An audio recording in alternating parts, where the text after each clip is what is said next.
Hello and welcome to Therapist Connect broadcast. So today we have a very special edition, our second episode of Scope Discussions, and we're joined by a panel of students. So at Therapist Connect, we really think it's important that students have a platform to have a say on important stuff to do with our profession. They are, after all, the future of the profession. So we're really happy to be doing this discussion today. For anyone who doesn't know me, my name is Kaz Binsford and I'm the founder of Trainee Talk, which is the Therapist Connect weekly student discussion. We run it on a Monday between 2 and 3. So for anyone who might want to join us, we're going to be restarting in September, the next semester. So please do find us. I think there's things scrolling along the bottom with ways that you can kind of find us. So just to let everyone know, we have had a few technological problems, which is why we're starting late. So hopefully everything's going to run smoothly, but please just be patient. These things obviously happen. So I run Trainee Talk with Dr. Peter Blundell, who is my friend and colleague, and he's the founder of Therapist Connect. So over to you, Peter. Thank you, Kaz. Thank you very much. Yes, so apologies to everyone for the slight delay with those technical difficulties, but hopefully we've got those sorted now. So for people who don't know me, my name is Peter Blundell, and I'm a lecturer with Liverpool John Moores University, and I teach on their person-centered and experiential MA programme. Therapist Connect is a global community of therapists, and if you want to find out more about us, you can check out our website, www.therapists-connect.com. It is a global community of therapists, but obviously today in these debates are going to be focused on some issues within the UK and UK therapists.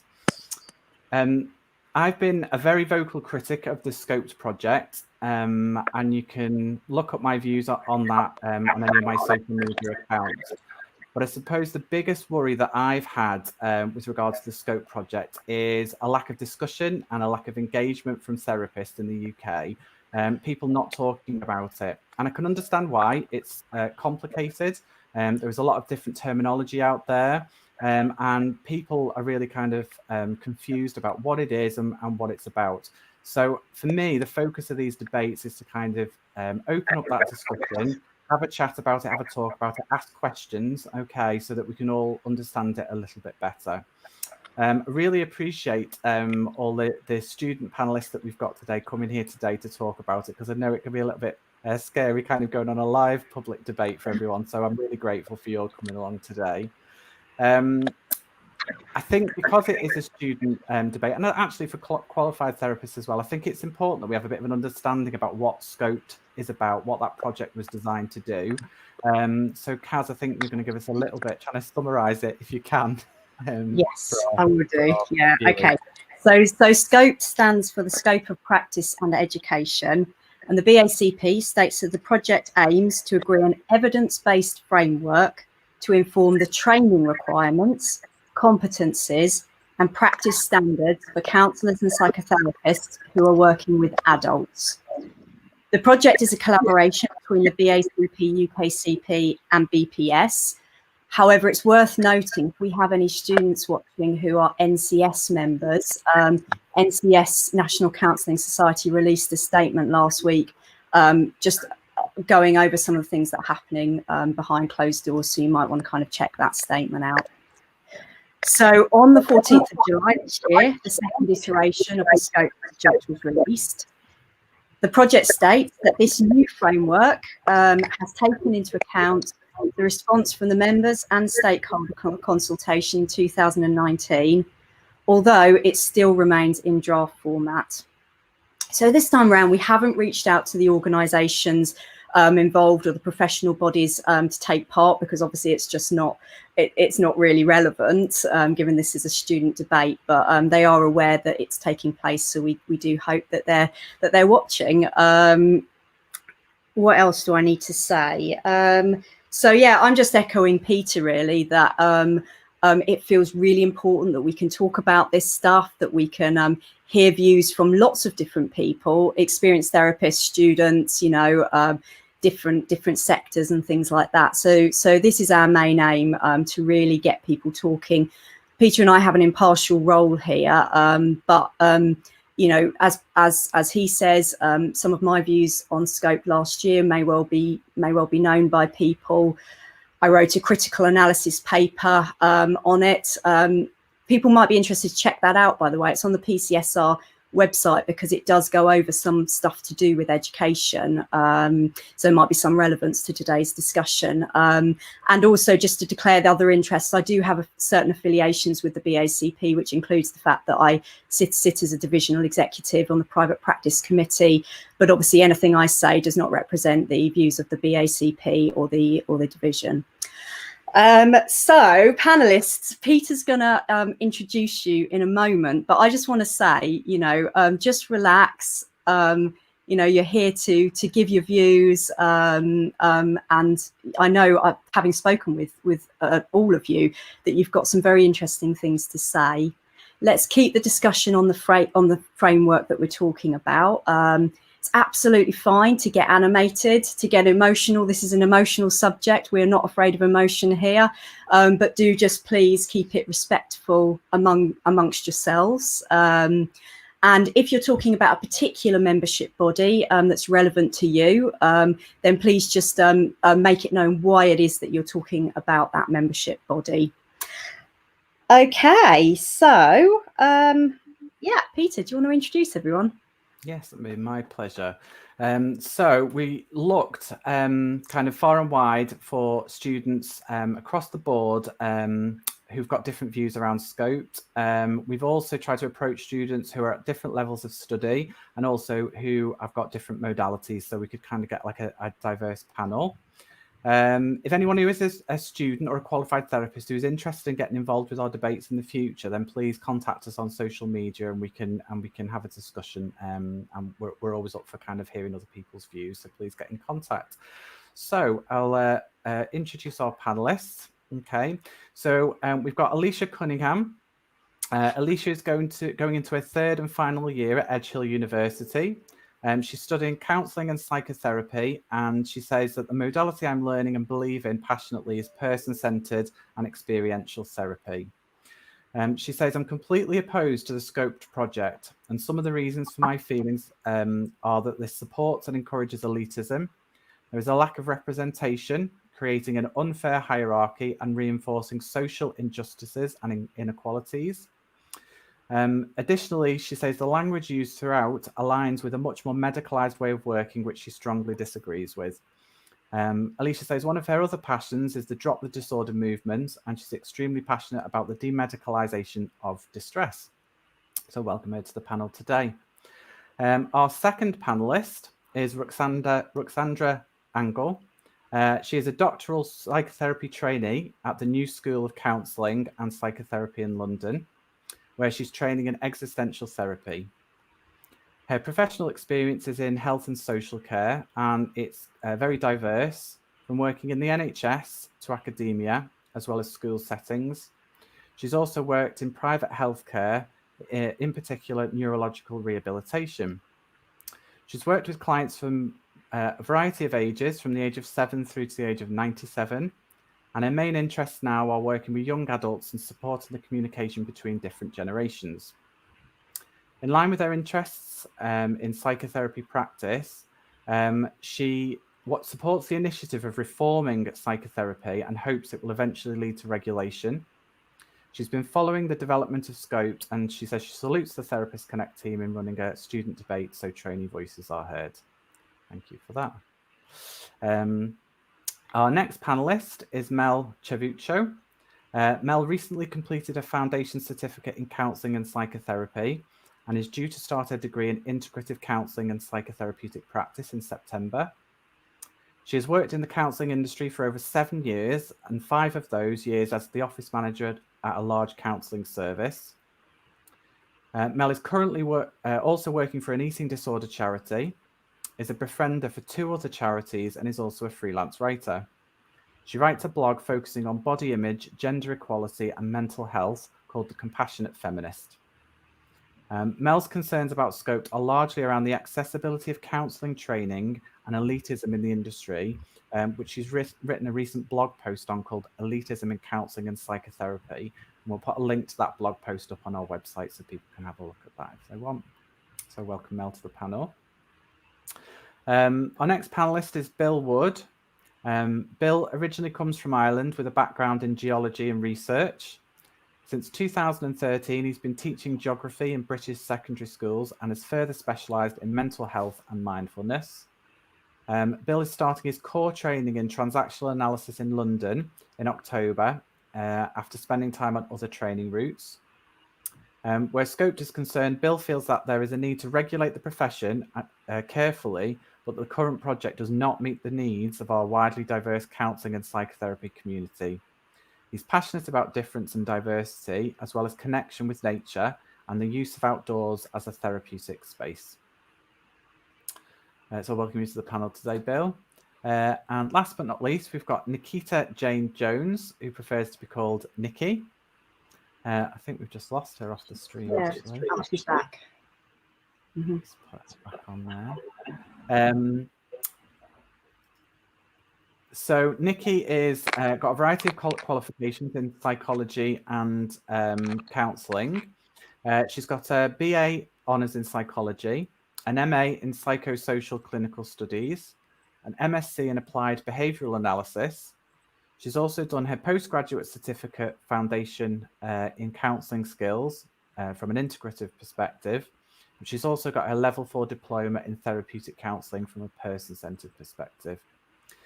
She says, I've worked and volunteered in a range of settings, including mental health services, hospitals, residential homes for children, but she currently works at Bangor University and volunteers as a counsellor at a rape and sexual abuse support service in North Wales, but she's obviously only representing her own views today. She says, I have large concerns around the employability and impact on careers of current and future trainees regarding the Scoped project. I think it is an unfair document and one that does not resolve the issues within the profession around regulation. So, Nikki, welcome to the panel today. So thank you, everyone, for coming along. I know it can be pretty daunting being on the panel, but we are really looking forward to all of your views today. I think it might just be important for me just to say, before we move on to the questions, it seems Roxandra, who was having technical difficulties earlier on, is still having technical difficulties. She seems to be jumping in and out of the broadcast. So I don't know whether we'll be able to... she'll be able to answer all the questions today, but I'll keep trying to make sure that she's here and that the technology is working. Okay. Okay, Kaz, I think we're going to come to you and kind of start off the questions. Yeah. Okay, guys. So a good place to start, I think, is just maybe if you could give us your general views on the Scope project. So let's go to Bill first. Cool. Thanks, Kaz. Thanks, Peter. Really great to be here today. I am really aware that I kind of need to put myself in context, perhaps a little bit more than I gave Peter and Kaz the info about. So as a teacher for the last 7 years, 8 if you include training, I've worked within a regulated industry. And we use a set of very generic teaching standards to inform our practice, to arrange our practice, and to appraise each other, I guess, and to appraise ourselves and to discuss the world within which we work. So as a trainee, I have found it really quite frustrating at times that the counselling and psychotherapy profession doesn't have something similar that I can kind of map myself onto and find where I am and where I need to go. So I have struggled with that. And so that's why I'm still very much open-minded about regulation. However, having learned about Scoped in, or Scoped, we'll have that debate too, in the last year or so, I just find that with all of the learning that I've done as someone who's suffered with issues that I went for therapy with, I don't see myself reflected in what is being presented to us, and I find that really, really problematic. And to give you a geography kind of metaphor, like it's a hugely diverse landscape, but you can't put it on paper. Though I believe maybe we should be trying, but it's about how you do that. And I believe that the aims and objectives are to organize ourselves and to unite. And I think for me personally, that means using really simple systems that are generic, but can have detail added to them. But also at the core of it all has to be a value of caring for clients, because that's why we're here. We're here to provide a service for people who are in need, in crisis, whatever it might be. Yeah, so that's what I think. I think with my research background, I really struggle with these membership bodies who are engaged in the collaboration, talking about, you know, wanting to continue on when they have a 13% success rate with their consultation. I mean, you know, that's pretty low. If I was buying a car and that was the review rating or something, I wouldn't be investing. And another thing that really glares out for me as a teacher, you know, we all specialize in literacy. This document is really flawed, even in a way that's going to allow people to understand it. The literacy in this document is tiered. A, B, and C uses completely different sets of language that at times are also contradictory. It's really quite problematic, especially for a trainee. And if we're also then talking about the agenda of hopefully letting clients use this to inform whatever it might be they might need, choosing someone, then how are we expecting clients to be able to access that vocabulary and that writing? And then lastly, my last point of a general thing is that there's a discourse, there's a narrative about inclusion, but you know, recently I've been researching the membership bodies and to find out that some of the smaller ones are excluded from this. It's like, well, how can we talk about inclusion when we're excluding some of the people in the profession? It just doesn't make sense. So yeah, to summarize, I'm for regulation. I don't know what it looks like. I'm willing to help and give my 2 cents, but this at the moment doesn't give me good feelings. And also I have no idea what it's actually going to be used for, which is the sticking point for me. Where's the outcomes? Where's the forward-looking map? Thank you, Bill. Some really fascinating thoughts there. It's useful, I think, also to look at that from a perspective of, you know, coming from a different profession which does have regulation. Thank you. Yeah. Let's go to Nikki next. Hi. Well, I mean, a lot of the things that I had concerns around Bill has kind of covered already.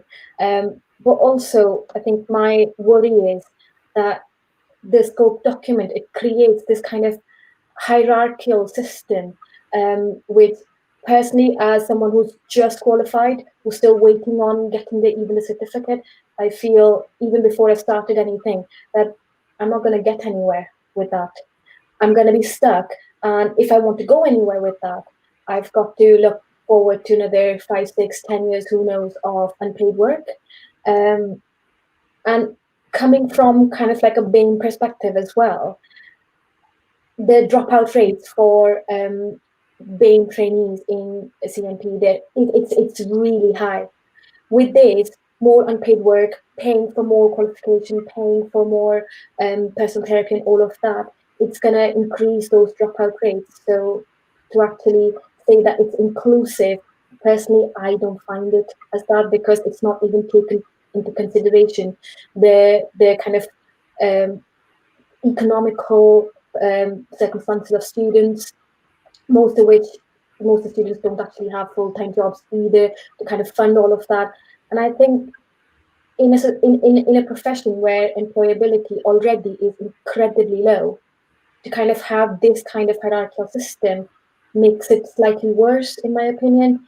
And it makes it difficult to kind of then get any job or get fair pay for it.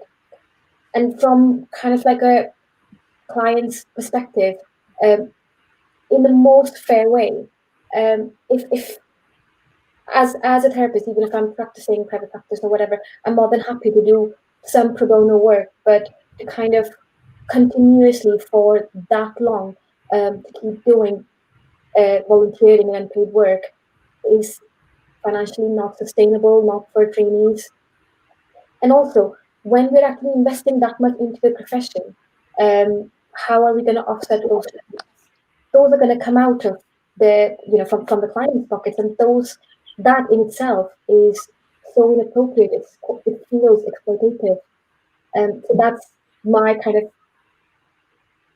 I don't know, disagreements with scope. All the things that they've actually said with regards to why there is a need for this tiered system, I don't see any evidence for it. I don't see any benefits for it.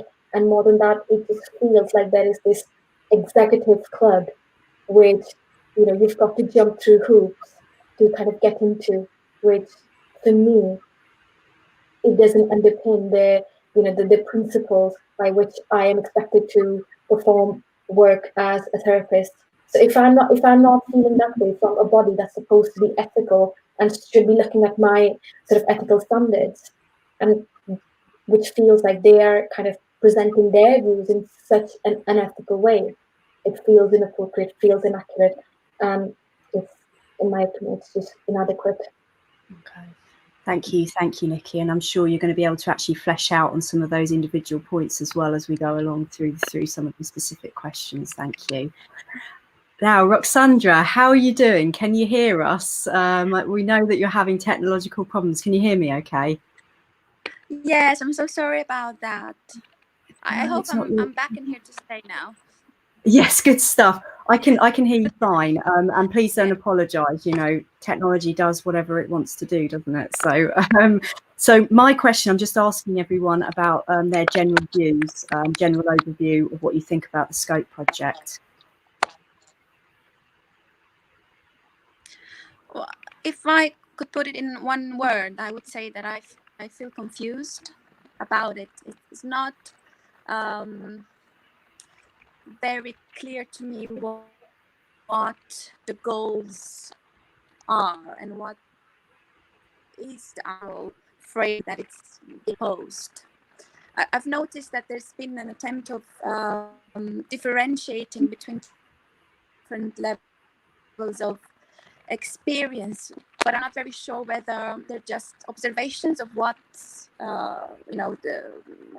happening right now at the moment with the different levels of experience or training in the field, or is it a proposal of what they would like for the different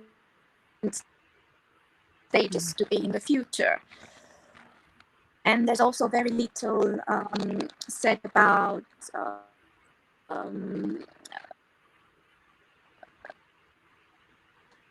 the actual lines on how to work and how to integrate different modalities that. Okay, we're just losing, Roxandra, if you can hear me, we're just losing you a little bit. To bring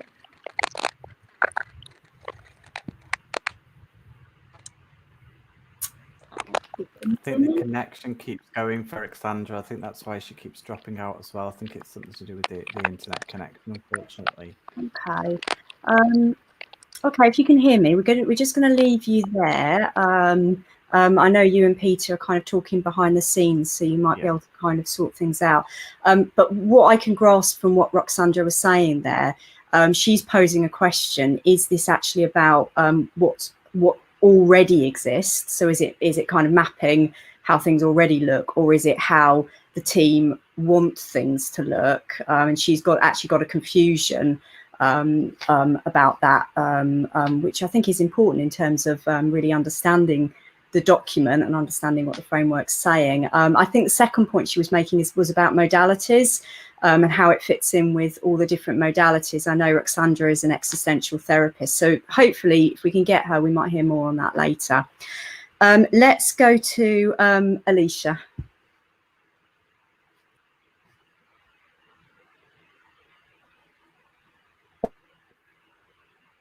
Oh, Alicia, you're on mute. That's it. Is that sorted? I can remember looking at the first iteration of the Scope project in ethics in my first year, and my initial kind of reaction was just this huge unfairness. You know, why was it that counsellors were kind of here and psychotherapists were up here? Because as we know, this is a huge thing within the field anyway. What is the difference between a counsellor and a psychotherapist, if there is one? But I think some of the key points that I feel really strongly about within this is that the kind of move towards elitism and the support. for me, one of the fundamental things that lays at the heart of counselling is fighting and battling social injustice and social inequalities.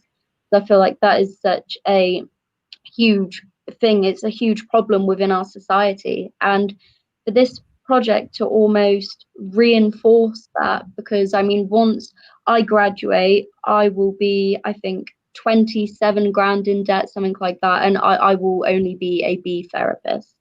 So to be able to move towards a C therapist, I would need to do another course, and I think I worked out that would take me into about 45 to 50 grand in debt, and I'm in a position to be able to do that. But I feel, what about the people that aren't? You know, what happens to those people? And as well, the elitism is one of the issues that I found, but also the lack of representation. So I believe in the person-centered experiential model, and a lot of the language used throughout the Scoped project doesn't actually align with my own morals and my own values. So how I question, how am I meant to be represented when I already don't feel represented, and this seems as if it's the very beginning. And again, I'm slightly confused. I feel as if I understand parts, but some parts I don't. But something that I would like to highlight is what was the process behind this? What is essentially going wrong or not working as well or as efficiently as it would like to be, for this to be in place? You know, what was the evidence? What was the research behind that?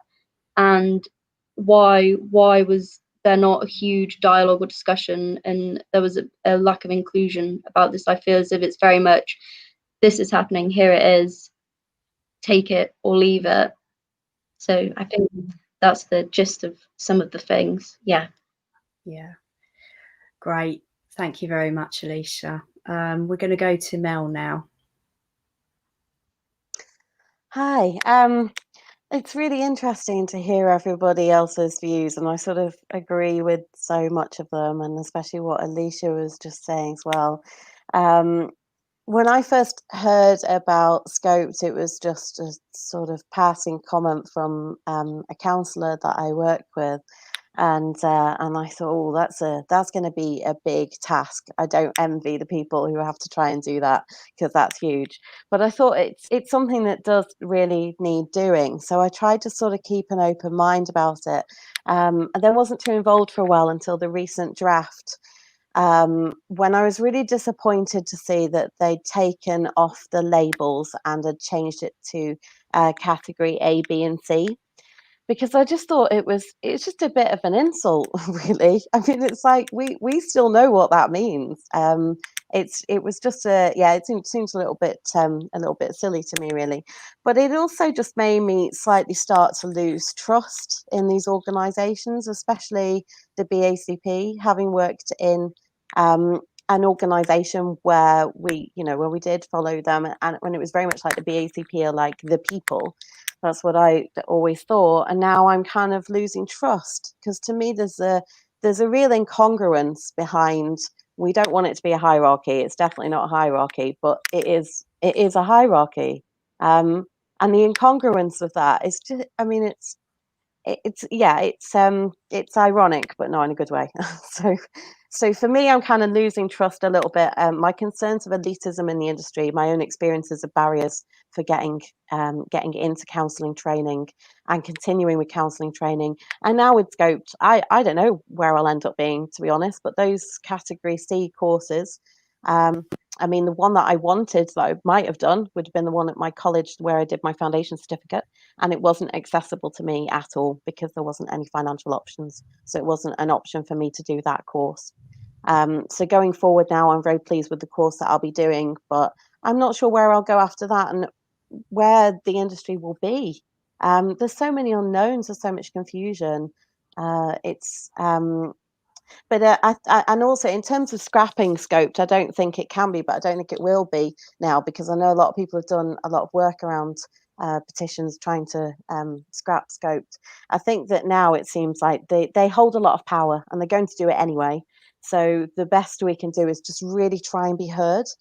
And that's why I think it's important to talk to people who work in the industry. I know a lot of counsellors because of what I do, and I know a lot of trainee counsellors now as well. And many of the trainee counsellors have never heard of it.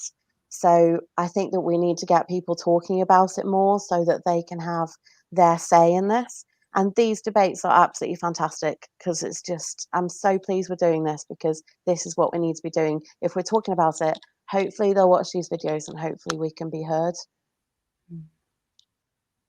Great, thank you, Mel. Okay, Peter, you ready to move on to question 2? Yes, we can move on. I think we have lost Roxandra, I think. I think she's really having difficulties with connectivity. So I will carry on behind the scenes trying to see if we can get her back on board, because I know she's got some interesting points that she wanted to make, but I just thought I'd let everyone know that. Okay, so our second question, which we didn't really cover in our first debate because it wasn't particularly focused on students. So I think this is an important question. How does the panel think that the scope framework will impact on students of counselling and psychotherapy? And then like a kind of second part to that is, do you think that the opinions of students have been considered by this project? So Nikki, if we come to you first, what are your thoughts? I think partly kind of address this with regards to employability and inclusivity. Now, my concerns around this are that, again, it's not an inclusive document at all. It's not an inclusive framework. A lot of people from BAME communities are actually living in poverty. There's already very, very little diversity within the field itself. Now, if you put that into consideration, and then you think of students who are going to be going into these courses and are expected to pay even higher prices and for even longer time scales, it's very, very, very likely that the dropout rates are going to be much higher, which would further reduce the diversity within the field. Again, for people who are able to afford it, how long will they be able to afford it for? How long can they continue doing unpaid work? It's one of those things where I've been looking at some jobs now that I've qualified. I've been looking at jobs, and pretty much every single job would ask you exclusively for BACP membership or UKCP membership. And I'm wondering that, for me as a student, let's say I take myself away from BACP, have a little huff and just kind of be like, no, I'm going to join some other organization. In terms of employability, when it's a mandatory requirement, you've got to have BACP or UKCP accreditation or anything like that, what does that do to my levels of employability? And the second thing that I felt was, it's this document's been created, but absolutely no input has been taken into consideration from the students' perspective, because yes, students are training right now, but they are eventually going to be qualified psychotherapists. So it feels like I'm actually paying to be discriminated against. It feels, I know, I am sorry if I'm coming across as quite harsh, but it just feels, why am I paying all this money when my voice is not even going to be heard, when my circumstances as a student are not going to be taken into consideration, when it doesn't matter, that I could maybe continue or because of financial reasons drop out of the course. And for me, it does not represent anything for the students at all. And this is even before you've qualified and you've gone on to those sort of hierarchies of column A, B, and C. It's not representative. So that's kind of where I am from with regards to whether or not it will impact students. Of course, it will highly impact students. It already is, if you're actually looking at kind of organizations, once they start taking into consideration the scope framework, they're going to be expecting the job descriptions would be expecting you to kind of fit into those columns and most likely fit into a higher section of that column for you to be able to get employability. And if you did, chances are it's again going to create that kind of system where you're starting at like a really, really low income base and then kind of trying several years to go up with putting all that money towards more training. And the worst thing that I find with this is, if all of this is a requirement, there is no basis for these claims anyway. But if all of these are a requirement, then why are we putting more money into CPD? What is CPD for then? That's where I'm coming from. Yeah, that's great. Thank you. I think you put that really clearly. And I think we'll be coming on to talk deeper a little bit about the issues of employability a little bit later on in the debate. So thank you, Nikki. Okay, we haven't got Ruxandra, but so we're going to come to Alicia next. Okay, just let me unmute you. What are your thoughts about the issues relating to students and the Scope project? So similarly to Nikki, this is undoubtedly going to impact students, and it will have such a profound impact on everyone in their own unique individual ways. Yeah, so for me, one of the fundamental things is that actually, I believe the BACP particularly has moved away from being a body and is much more about a business right now. So rather than the framework representing us, it's now how do we fit into the framework? And the way in which we do that, or so it seems, or to me, is that we pay as much money as we can. And the more money you pay, the more you'll get out, because you have to pay for the membership, which is expensive enough. Then if you want to have accreditation and then all of the things on top, it amounts to huge amounts of money. And I think one thing that the framework kind of almost feels like it highlights is that it puts training on a bigger platform than everything else that we do as counsellors and as therapists. So there's actually a lot more behind the scenes, like CPD, personal therapy, supervision, whereas that seems to have been very overlooked. And as well, life experience, that is something that is really, we all have our own individual stories. And yeah, I feel it's important for our stories to be heard, respected and valued as our own, whereas the impact that this will have is that it's almost kind of like, okay, yeah, your story's part of you, but what's your training? That's what we're interested in. Whereas actually for me, it's like, if you want part of me, the whole of me comes with that. It is not just my training that is me. I am much more than my training.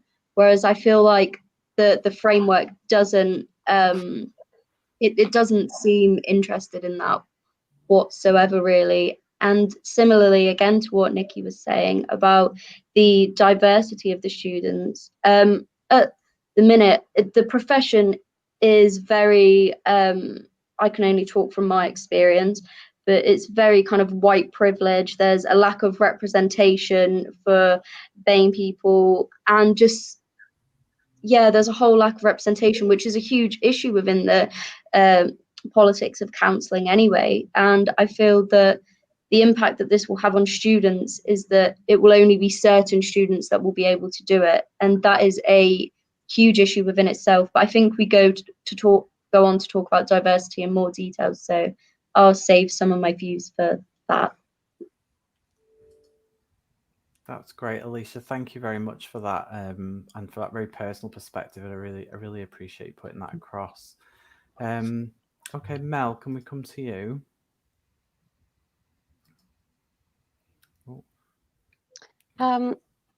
Yeah, so that was just really interesting, Alicia, that you were saying about how we fit into their framework.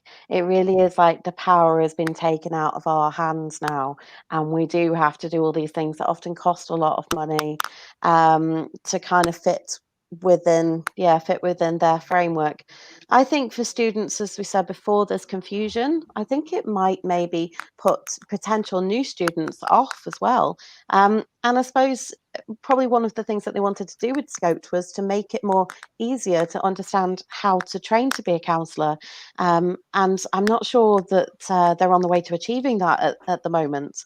There is such a lot of uncertainty, and the wording in some of it is sort of about progression and gateways that I saw through this hierarchy. But I do feel like some of those gateways will be closed to certain people.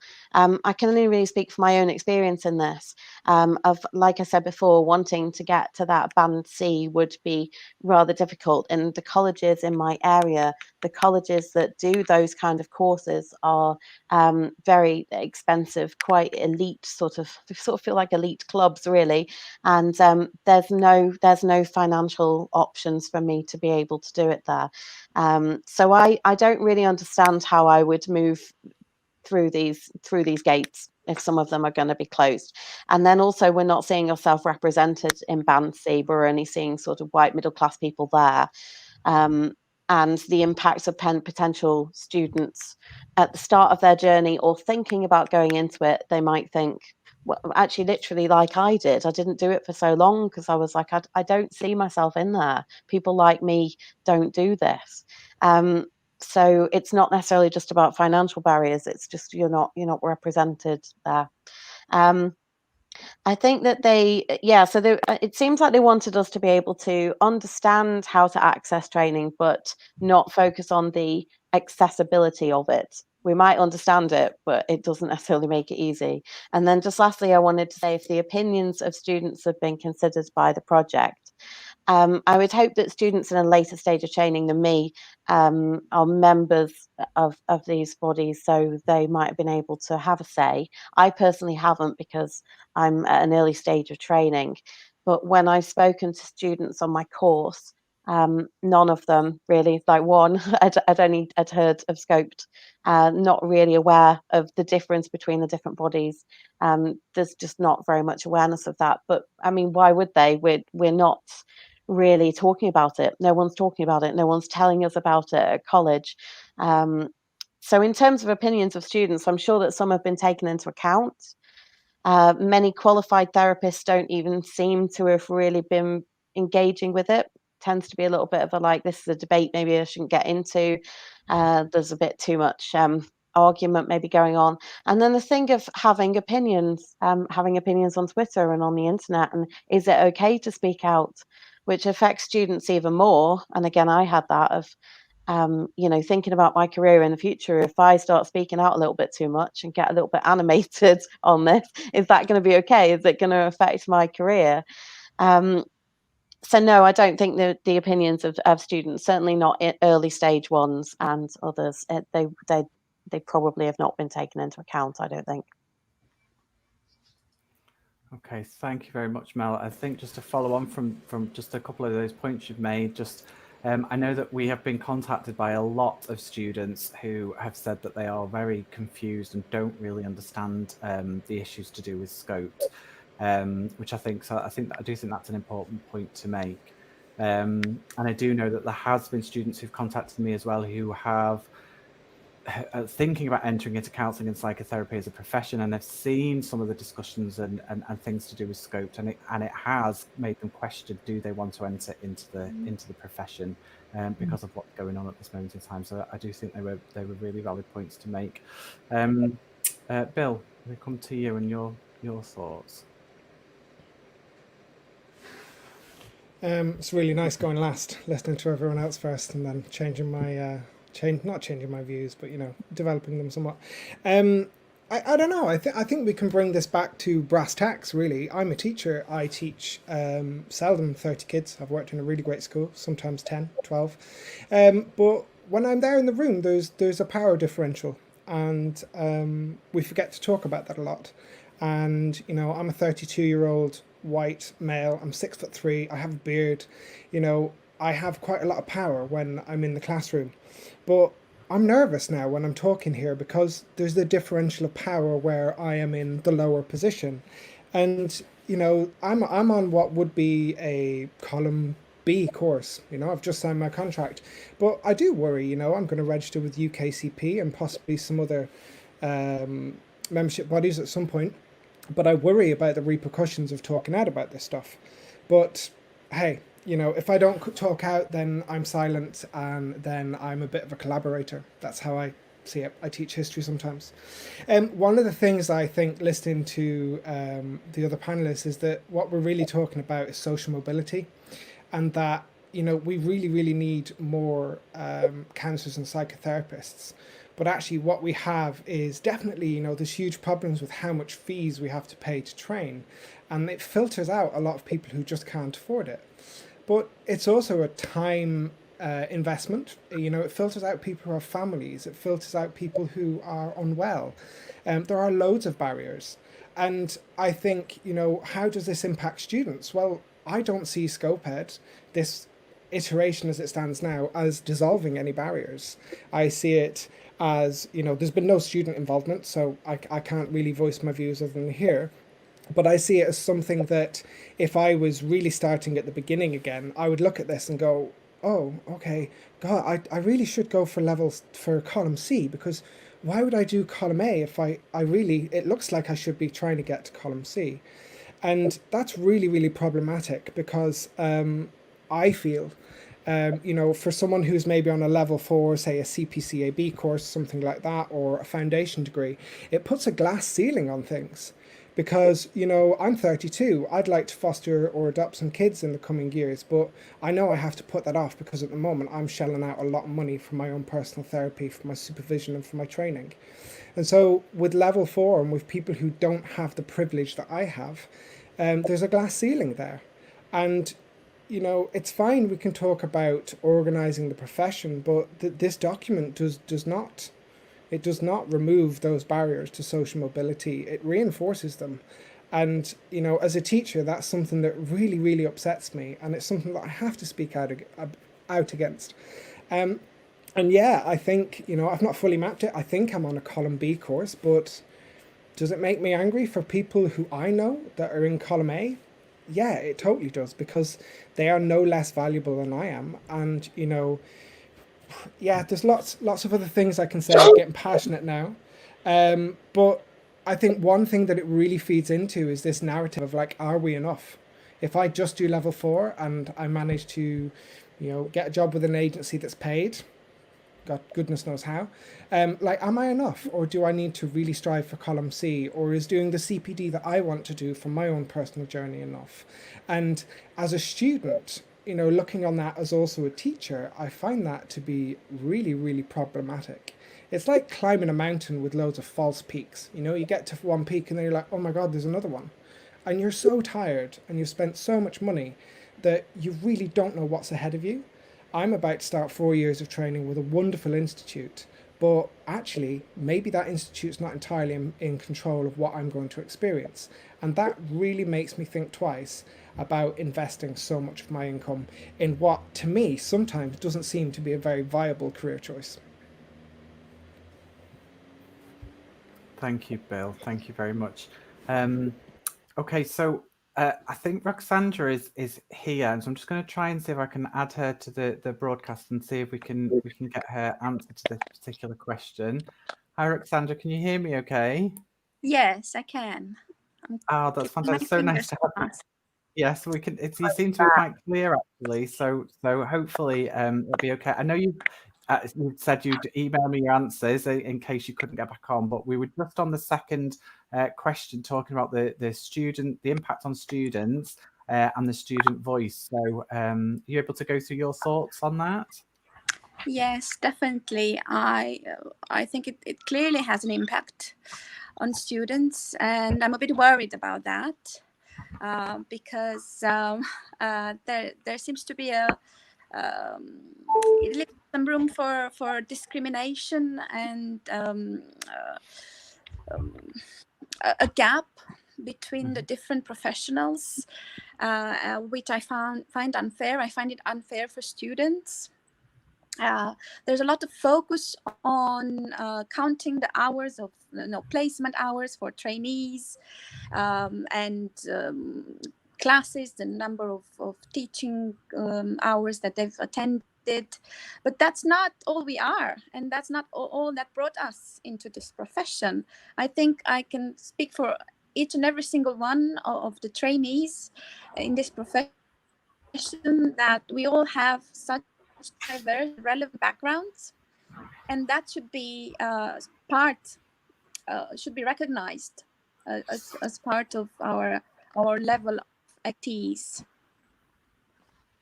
That is my main concern with the way students are being described in scope. Yeah, thank you. And I think that was, I know you weren't here, but I kind of, it follows on a little bit for the point that Alicia was making before, I think, about that, representing the whole person that's coming in to do the training and coming into the profession and all aspects of themselves, not just the level of training that they've completed. So thank you. Thank you. And I'm glad we've got you back. Okay, so that's kind of the end of question. Was there anything that any of the panelists wanted to add at all around that second question before we move on to the next one? Oh, Bill. I just wanted to say, I'm watching the comments here. When I say counselling, I mean counselling and psychology, and I will mean that until somebody with very, very big boots comes and tells me there's a difference. So just when I'm talking, I'm not excluding psychotherapy as a word. I'm talking about the whole profession. Yeah, and I think there's a few people debating in the comments about is there a distinction, and that's a whole other separate argument that we could spend quite a while on. That's I think there's something that I'd like to add as well quickly. So yeah, I'm just kind of sat here wondering, you know, it talks about progression, but what is there a need to progress? Why do we need to move into this C category? What is so wrong with being in an A category? Because that seems to kind of be like the subtle kind of wording that, you know, all therapists should go to this level as such, and that even reinforces that there's a power imbalance and that there's a hierarchy, and that the more training you do, the better a therapist you'll be, whereas actually that's not true whatsoever. And we all know that we're all individual therapists, so to measure us against one another, who is better, who is worse, and it's ludicrous, because therapy is not a black and white. There are no rights. Well, there are arguably rights or wrongs depending on your own views, but it's something special and unique, and I feel that this really kind of funnels that down, and it's almost kind of like you have a base of clones to go off of almost, and you put your own touch on top of that. But yeah, I feel that why is there a need to progress? What is so wrong with just being an A therapist, just being a B therapist? What is wrong with that? Yeah, no, I think that's a really good point. Thank you, Alicia. Okay, should we move on to question 3? Just, I'm also glancing at the comments. I just want to say we do have a mixture of people who are affiliated with different membership bodies, which includes UKCP as well. So guys, this next question, it's kind of almost like an experiential question and a theoretical question. So you might want to almost imagine, like, what is it like for me when I'm doing my triads in class, or if I'm on placement or whatever, what's it like when I'm talking in class about what therapy is? So the question is this: does the current draft scope framework represent how you understand and experience doing or thinking about therapy within your modality or the counselling profession? So, Roxandra, we're going to come to you first. Oh, hang on, where's she gone? Well, I think we've lost Roxandra again. Okay, we're not going to come to Roxandra first. She has emailed me her view for question 3. Just I think she was worried that she might drop off again. So, do you want me to read out what she's put? That just so we can. I'll tell you what, Peter. Let's leave her till the end, and then if she's not back, then that would be absolutely great. Thank you. So, Alicia. It's really interesting. I mean, in some ways, not really, no, because it's really hard, or I'm finding it really hard to kind of put into words what is counselling to me, or what does it look like to me. So yeah, I'm not entirely sure. I don't think it does, in that a lot of the way that it talks of how you'd work, like regarding your competency, and how that competency translates into working with clients, I don't believe that is how it works. I'm trying to think of an example to give here, but I'm struggling quite a bit. Yeah, that's okay. You don't necessarily need to have an example. You're person-centered, right? Yeah.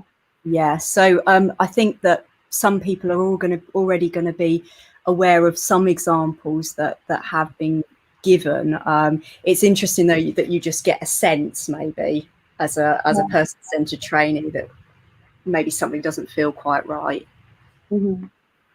I think it is that for me, the beauty of therapy is that you walk into the unknown. You're never going to know what happens, and what happens in that room and in that space between you and the other person. There's something really quite magical and special about that, and kind of I forgot what I was going to say now, but yeah, I've just got a gut feeling that no.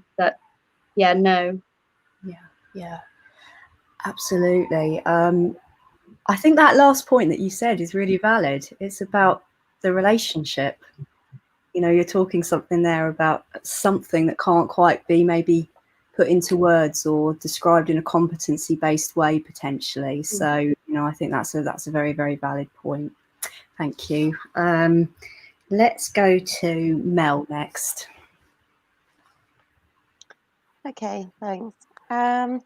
Yeah, I wasn't sure at first kind of how to answer this question, but thinking about it now, I think that what I said at the start about incongruence of the sort of way that they're handling the Scopes project and the hierarchy that isn't a hierarchy and all that, it doesn't seem to fit. I mean, so far I've been person-centered on my foundation certificate, and I'll be integrative going forward. I don't know how it's going to fit in as I move forward with my training, to be honest. So I think maybe in a year's time I'll be able to answer this question properly.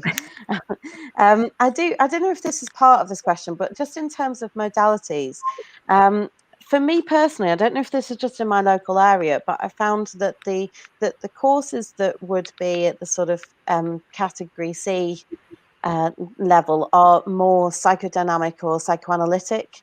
And I know that it has sort of scoped has been criticised as being influenced a bit too much, maybe on the psychodynamic side. And that has backed that up in what I've seen of the availability of colleges around me. So it's almost like that's been made out to be the best. And I think traditionally I kind of did have that view as well, although I know it's been challenged, but I think it all ties into this elitism thing of maybe like psychoanalytic, psychodynamic, 5-year courses, tons and tons of therapy. It's all the best, and that's what we've got to work towards, and that's the best. And it really concerns me of where we'll be left if we're category A, and in terms of employment, but I think we're getting onto that anyway. So yeah, there's just something that I can't put together with this framework that just feels so kind of like formal and so opposite to what and certainly person-centered counselling would be. I think that's why it's so hard to answer the question, because maybe they just really don't feel like they go together. Yeah. Thank you, Mel. You know, there's something I think very interesting what you were saying there, and also what Alicia said on the previous question, that when there's these kind of 3 columns, which to some people feel like a hierarchy, maybe this is even more interesting for students and people coming into the profession, because there's an argument to say that if there is a kind of, okay, that column is the better column, or that you know what that describes equals better or more than or something, that of course if you're going to enter a profession you may think, well, of course I want to kind of move that way. But then Alicia made the point in the earlier question, well, is that actually true or not? So I think this kind of exploration of these tiers and how they come into thoughts around what courses to study on, and how you feel about your own course is really, really, really valid to the discussion. Thank you. Okay, let's go to Bill. Hey, I hadn't planned to say this, but a couple of months ago, anyone who follows me on Twitter will know that I've kind of had lots of thoughts about what do I do next. what I've done in the last year is a level 2 and a level 3 certificate under CPCIB with a local provider here in Southeast London. And I was trying to, I'm quite process driven at times, but also quite values oriented, bit of a contradiction of a person, but whatever. I was really like, you know what, I'm going to put some money into this, quite a bit of money and quite a lot of time. And what do I choose as a course? And so I was like, you know, let's just put my foot on the gas and see what the best thing I could possibly do is. And that meant going and retraining with a 2-year part-time master's in psychology and then doing a doctorate in counselling psychology. But, and this is coming back to my experience of therapy, I laid lots of plans, I did interviews, I got all the courses I needed and looked at placements, etc. But deep in me, I found that I was just not congruent with what was going on. I was like, actually, I don't know who I'm going to be at the end of this process. And so I went back to the drawing board, and then I found TA. I read the book Counselling for Toads, and it was the first time that a modality had 100% spoken to me. And so I started to try and work out like what was going on with me, you know, because I'm quite academically minded. You know, I've got a master's, I did 2 years research. I didn't particularly enjoy it, but I always strive to do the column C of anything. I always want the best for myself and for my money and for my time. And so it was kind of weird for me to dial back to column B, shall we say, and do something that just spoke to me as a human. And so I think what I'm finding a huge problem with Scoped is that it's very much top down.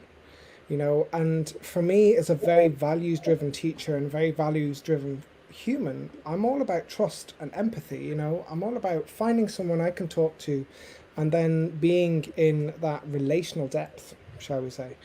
And it's interesting, doing my reading about this, I found the article on the BACP written by Julia Samuel, really passionately written article about how trust and empathy are really important and how the client kind of is being put first. You know, don't quote me.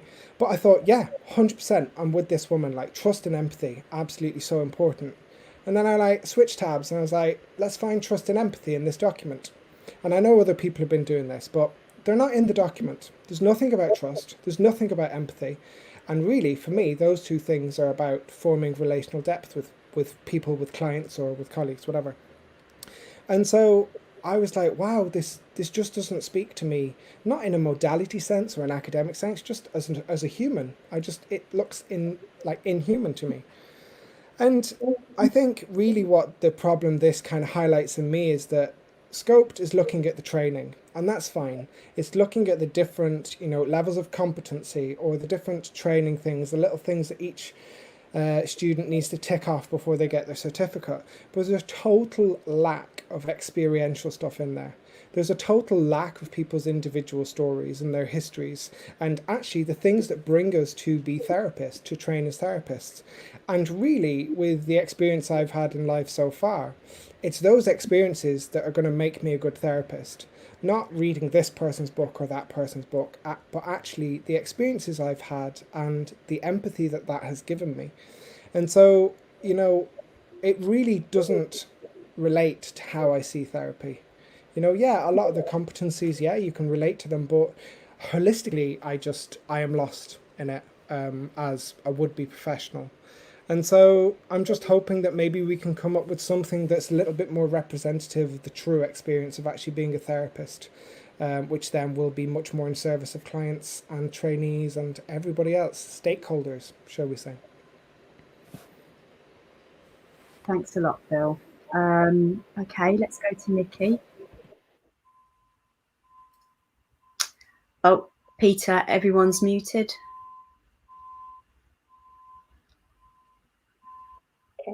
I'm going to answer this question in a little bit of like a story format. Right, bear with me.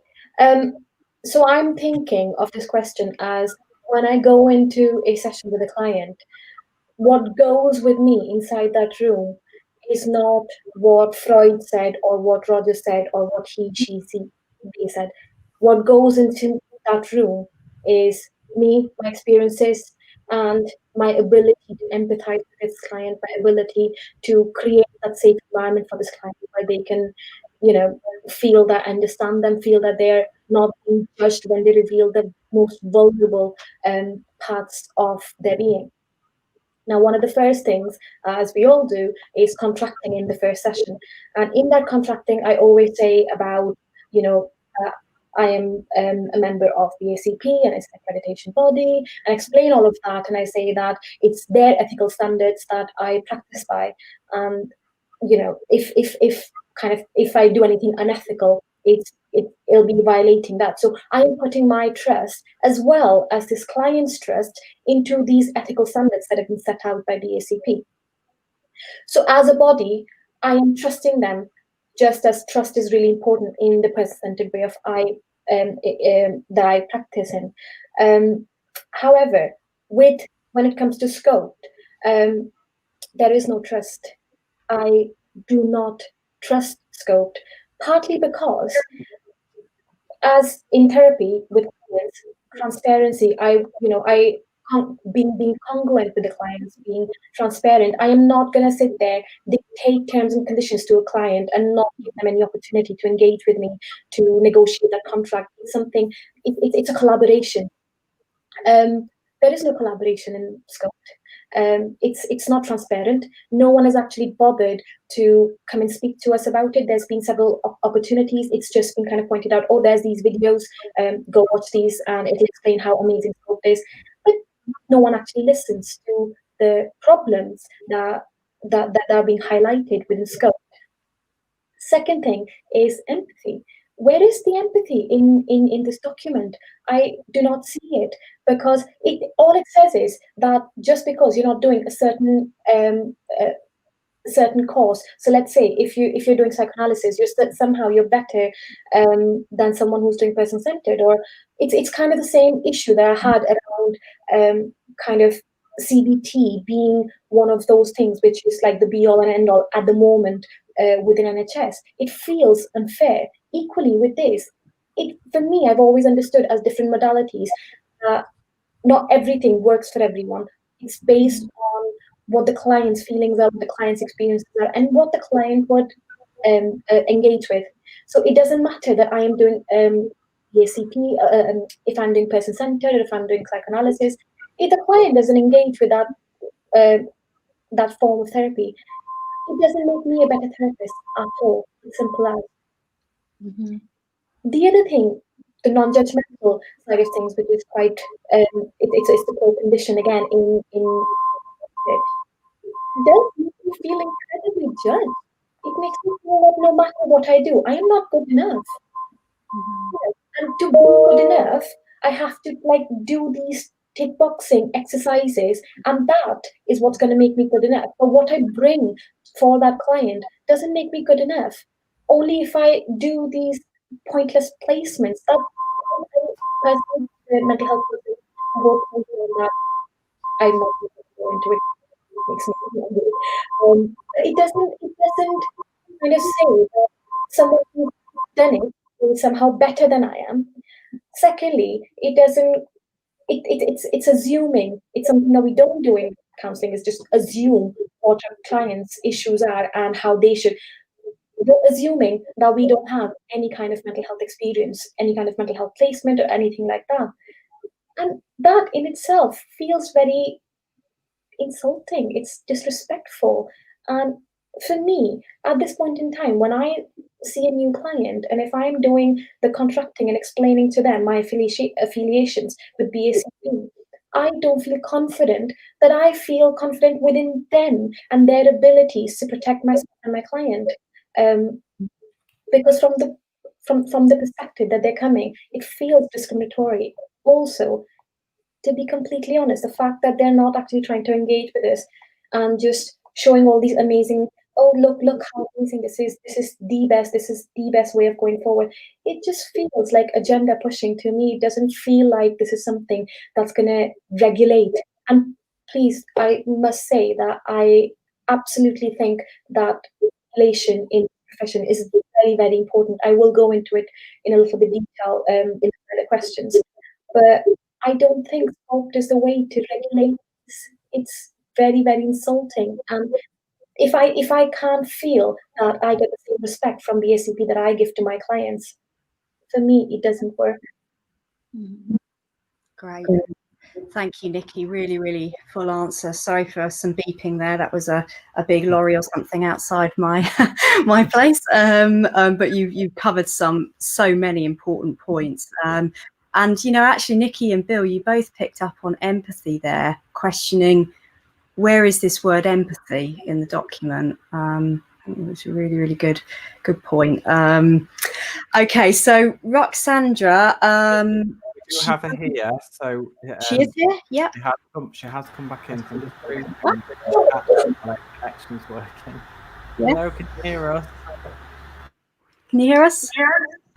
Yes, I can. Can you hear me? Yeah. So we're on question 3. Have you got it?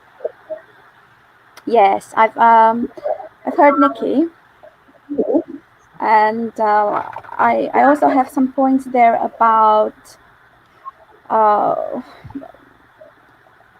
how does scope consider the public, the users of the service users, our clients. In which way are they included in this framework, and also in which way are all the modalities included and integrated into the framework? Because I haven't noticed anything specific about existential therapy, which is the modality I practice in, or any other modalities for that matter. And it would be useful, I think, if we think about the framework also in terms of how the public is experiencing and understanding what we're doing, and how we can help them understand the different modalities and help them make an informed choice of which is the best modality for them to approach.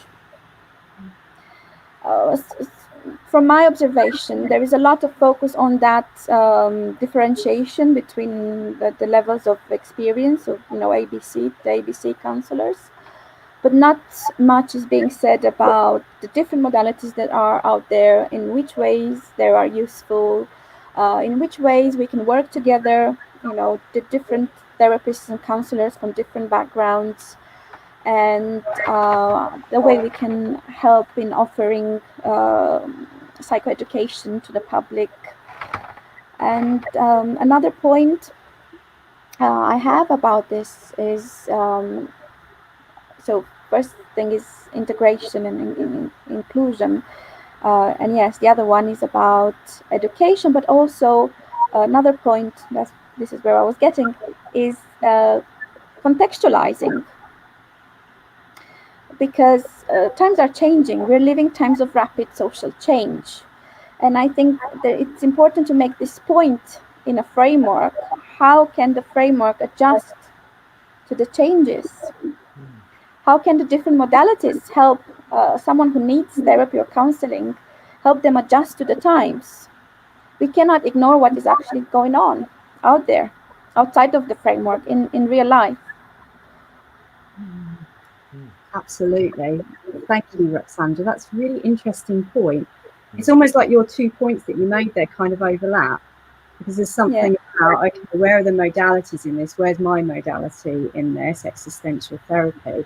But also then, existential therapy maybe has a lot to say about what's going on in 2020. So it almost like makes it more important for clients to kind of know about that, and particularly maybe if they're seeking out therapy. Yeah, interesting points. Thank you. Does anyone have anything else they want to add, or come back, or ask anyone else something?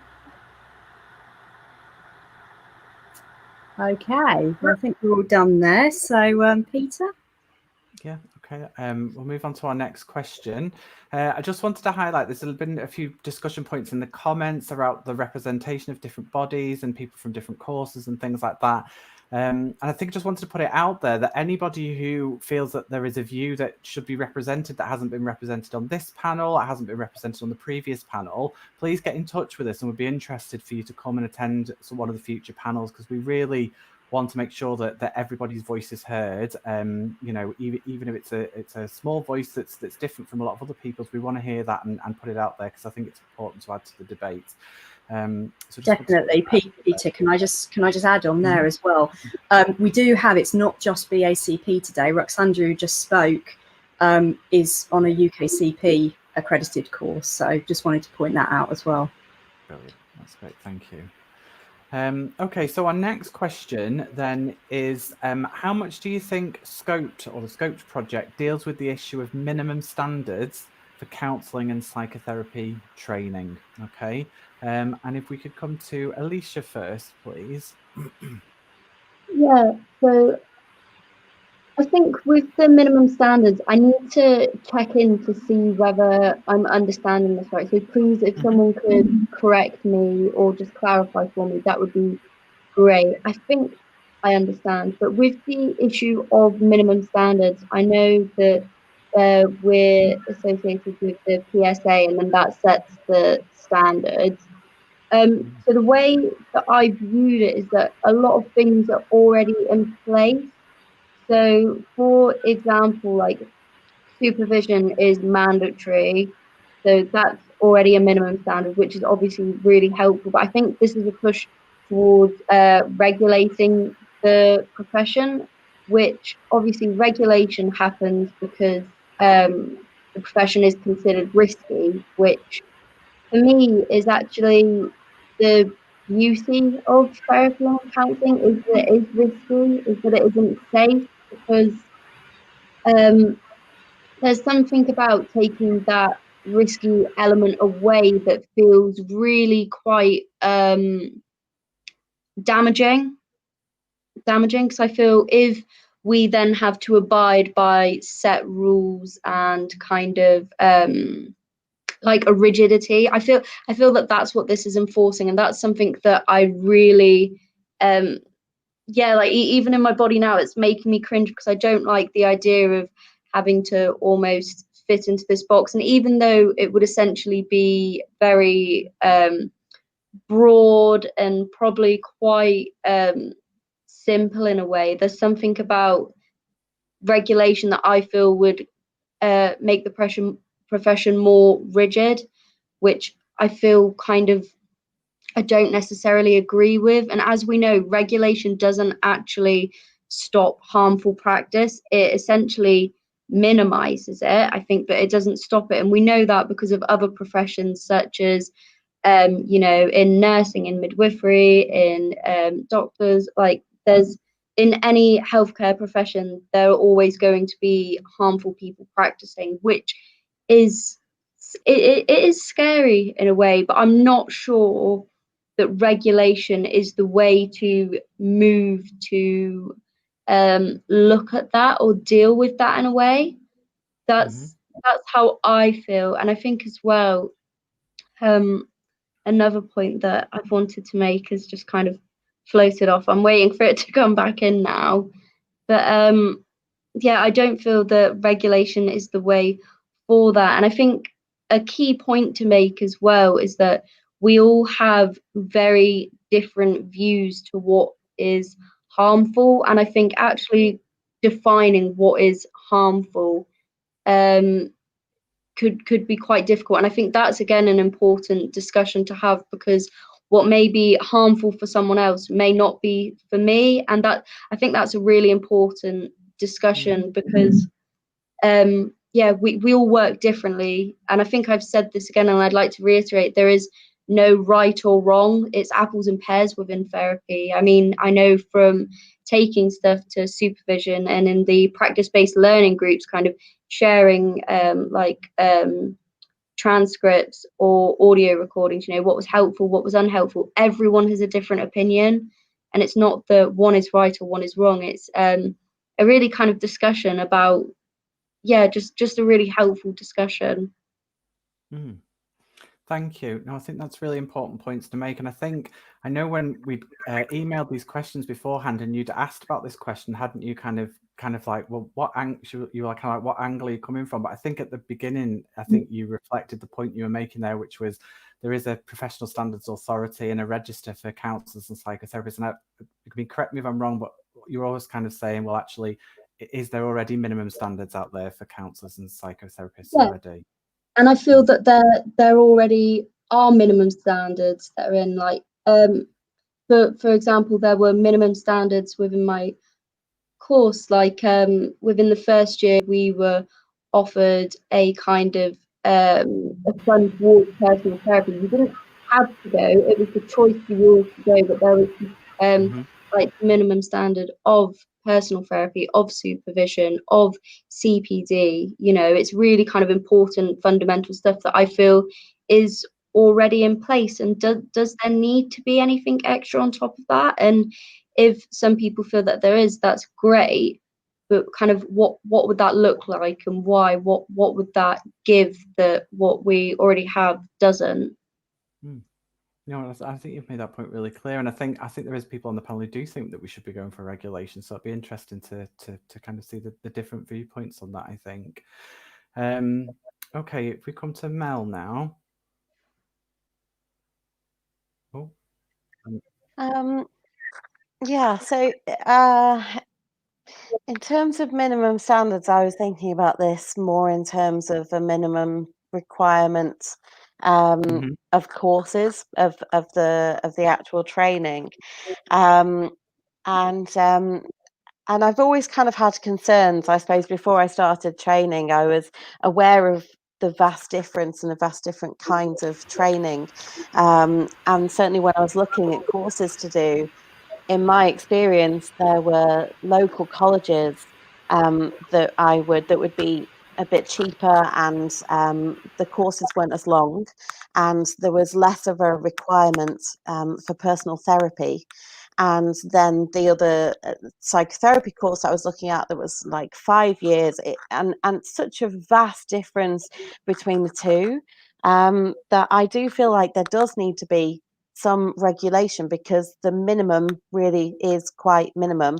But I'm going to show my hypocrisy here, and I don't know a way of making of sort of making this work.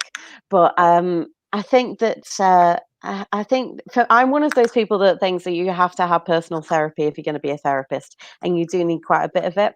And some of the courses that I had looked at don't require you to have any therapy, or it's only 10 sessions.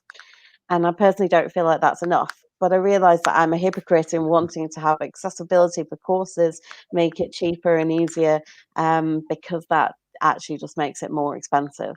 And the regulation, I guess this regulation through these bodies only works if you are a member of them. So if people choose not to, I mean, it's always really concerned me that there are these courses that are advertised on Facebook that are like 12 quid, and it says it's a counselling diploma. And in my working, in my job over the last 7 years, in a couple of my roles, actually, there's been a lot of very well-meaning helpers wanting to be counsellors, and I think there's quite a lot of naivety in it. And it's it's a great place to start, and there's definitely places for those people that want to help. But I've had a lot of emails and phone calls saying I'd really just like to volunteer as a counsellor. I'm doing a short online course so I can be a counsellor after. It's that stuff that that actually scares me quite a lot as well. Potentially, it's just going to be. I feel like sometimes this might not be the case, and maybe I'm not giving clients like the credibility they deserve. But I think a lot of people would probably just search counsellor in my area. So if you've got a good enough website with good enough search engine optimization on it, then potentially you could be found. Maybe not having very much experience, and make it look like you have more experience than you do.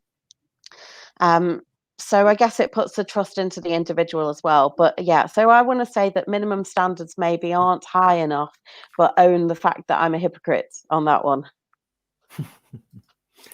Well, I think you put that really well, but I do think you're highlighting there the difficulty and the challenge between what are those minimum standards that are in place, and but what impact can that potentially have on people entering the profession as well, and where do you draw that line? Do you think that Scoped does do any of that, Mel? Do you think that it goes some way to kind of address that balance, or? I don't know. Maybe I haven't I haven't seen that. It seems I don't know if the minimum requirements are their focus. I think the focus seems to be mapping the rest of the competencies and putting it within this hierarchy, or the fact that hierarchy was already existing. So it feels like more of the focus, maybe I'm completely wrong on this, for me it feels like the focus is on those band C, band B ones, of what makes that difference. I don't know how much focus is on minimum standards. I'd be interested to hear if anybody else knows more about that. Okay, thank you. Bill, if we come to you. Yeah, sure. I have done, I mean, I remember tweeting about it a while ago, asking, like, is there a website where I can see every course and every route possible to help people? That's what I want to do. I want to help people in the way that I wish I'd been helped when I was a kid and a teenager and a younger man. So minimum standards, yeah, I think it does start to look at minimum standards, but in a very narrow and generic sense. And I just want to remind everyone that one of the aims of Scoped is to remove ambiguity. And, that's great. It's really good to remove ambiguity, but you can't remove ambiguity with something that's generic. You need to properly map out this stuff with specificity. Like, you need to get into the nitty-gritty detail, and I completely accept that that is a huge job. But hey, I'd help out if someone asked me. So yeah, all of the trainings that I've ever looked at are vastly different. Like, my mind is blown talking to people who've done different types of training. I've worked in an agency for a year as a volunteer, and hard to make those decisions when you're putting your money where your mouth is. It's really, really difficult. Now, one of the things when we come back to Scoped is that there's slight discrepancies in terminology. So I love the term as a geography teacher to map something out. And I think what you do is you get your boots on, you go out into the field and you see what's there and you map it out. However, if you go onto the BPC website, you will see the term set out, which is different to me. And I feel that Scoped is more setting out the standards rather than mapping them out. And what that means for me is that I feel that the courses that the majority, if not all, of BACP members do is mapped out in maybe column A/column B, and then I'm guessing UKCP is in column B, and then the BPC is in column C. That's great, but if we are talking about uniting a profession, we can't have 3 sets of minimum standards, because that's a tiered hierarchy, and that's not what they're supposed to be going for. So this is where my original point with question 1 came in, that I just find this so contradictory. I totally think that there should be some kind of regulation, because I think there's loads of Mickey Mouse training out there. It's like the Wild West. And, as a teacher, I find it really hard to navigate that from my own training. It's really, really difficult. Again, I'll come back to the same point, where is the phenomenological stuff in this? Where's our experiential stuff being taken into account? Where is my history of trauma and, maybe even a measurement of how much I've recovered from that? Really, really difficult stuff to include, but that kind of stuff, the experiential stuff, is not even mentioned, and that's problematic. And then I think Mel mentioned this, someone else may have as well, sorry, but therapy requirements. I have been in therapy for 13 years, and 2 years into that journey, having seen nothing but student counsellors, they were great, I decided I wanted to be a therapist. But I also knew that it would take a long, long time for me in regular therapy as a client before I was ready to even think about it. I somehow had that kind of foresight, and so I slowed myself down. And I'm pretty impetuous when it comes to training.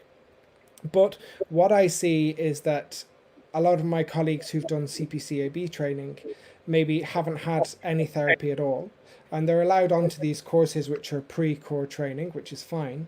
But I truly believe that in order to be a really good therapist, you need to experience therapy.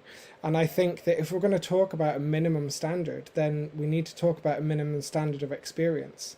You can't train to be a teacher without having been a student. You can't train to be a surgeon without practicing your surgery, or experiencing, you can't understand the NHS if you've never experienced it. But I have to put in the cop out there that then I come to my own privilege. I'm able to afford this because I work as a teacher. And then I think that we really, we're talking about scope, but what we really need is a complete change in culture, that these students, whatever fees we're paying, the therapy, there needs to be some kind of like system by which we can access therapy. It's so expensive. In the next 4 years, the personal therapy I'm going to have is half of the cost of my training. Now, I appreciate that because I need therapy. I know that. But it also means that I can do that because I can afford to. I don't have kids. I can save money here, save money there. But other people can't do that. And so the minimum standards, I think, are really, really problematic. They certainly need to be set out or mapped out, whatever you want to say, a little bit clearer. But I think we need a shift in the culture around training for that to really be effective. And I don't think ScopeEd does that at the moment. Okay, thank you. There's lots of interesting points in there. We've got lots of people commenting in the comments box as well. So thank you for that.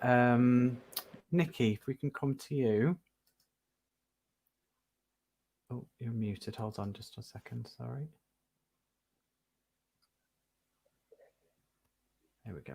So the way I sort of see this, I'd like to make things very clear about where I stand with regulation. I think I agree with Alicia that the set standards are already there. However, a regulation is required, but not in the sense that scope representing. But when Bill was kind of talking about the Mickey Mouse qualifications, the worry is that there is no sort of legal requirement for yourself to be called a counsellor, or I could potentially have no qualification. I could go on this 20 quid 2 days training and call myself a psychotherapist or counsellor or whatever, and no one's going to question that. No one can sue me, nothing, and I will not be associated. So there, within like private practice, there are quite a lot of sort of these kind of counsellors who really don't have any, who haven't really met any professional standards, but are calling themselves counsellors or psychotherapists or whatever, and causing harm to clients. Now, the reason I feel that the profession needs to be regulated, the only example I can think of is, I would not like if I needed a brain surgery for a surgeon who's had a 2-day 48-hour training to come and open my head up and be messing around in my brain. I would require someone who's had lots of training, who's licensed, who is trustworthy. Now, having said that, it does not mean that that person could not cause any damage. But if the minimum standards would be there, there is some kind of evidence that this person has had that training, that I can actually, if something goes wrong, well, this is different, but I can, there's someone I can keep this up with and all of that. Which at the moment, within kind of psychotherapy and counselling, at the moment, that's not really the case. And those 20 quid trainings are unfortunately becoming more and more rampant now.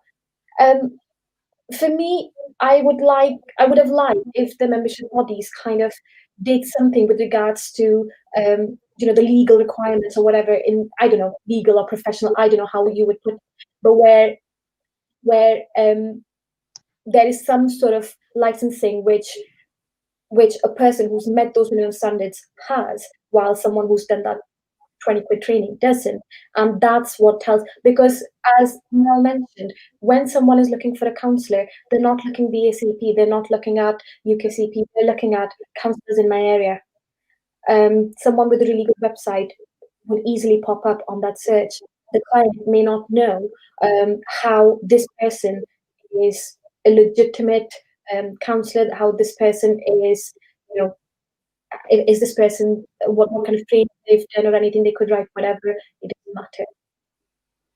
I've actually had an experience from somewhere that someone else shared, where they've suffered from ADHD, they've gone and approached this counsellor based on what they found, and on there they've written things like expert in CBT, expert in equine therapy, expert in blah blah blah, all of those several things that they're expert in. But when this person actually went and saw this therapist, they did not even understand the basics of ADHD, let alone be experts in it.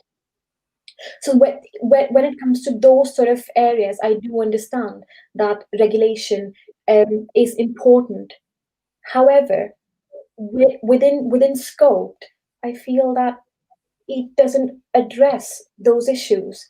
It feels like it's kind of like a punitive measures for the members, for people who are actually going through these courses and all of that, to sort of counteract something that's happening externally. And that's kind of my worry with the minimum standards. The second thing, not minimum standards, the regulation of it. The second thing that I feel is, if there's minimum standards, what is this idea around minimum standards for 3 different hierarchies of things? If I'm not good enough to be doing paid work with a client, after I've qualified, to me, what it sounds like is then the clients who are coming to see me don't require the best, column, the highest column therapist or anything like that.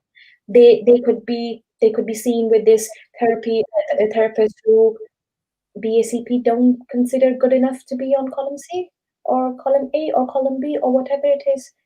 And that's where I kind of look at it from client's perspective of it, and it's just unfair, because when I'm thinking about a client, I am thinking that a client should have the best opportunity.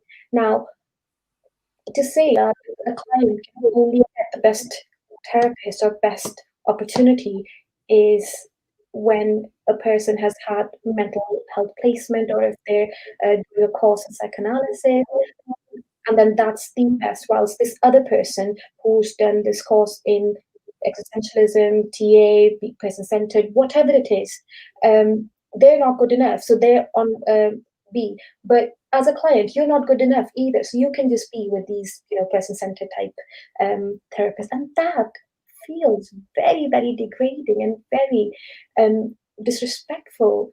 So for me, I don't think that whilst there is an issue around minimum standards, and maybe we could do with raising those minimum standards, and there is an issue around regulating, scope, however, for me, does not address that. That's me. Okay.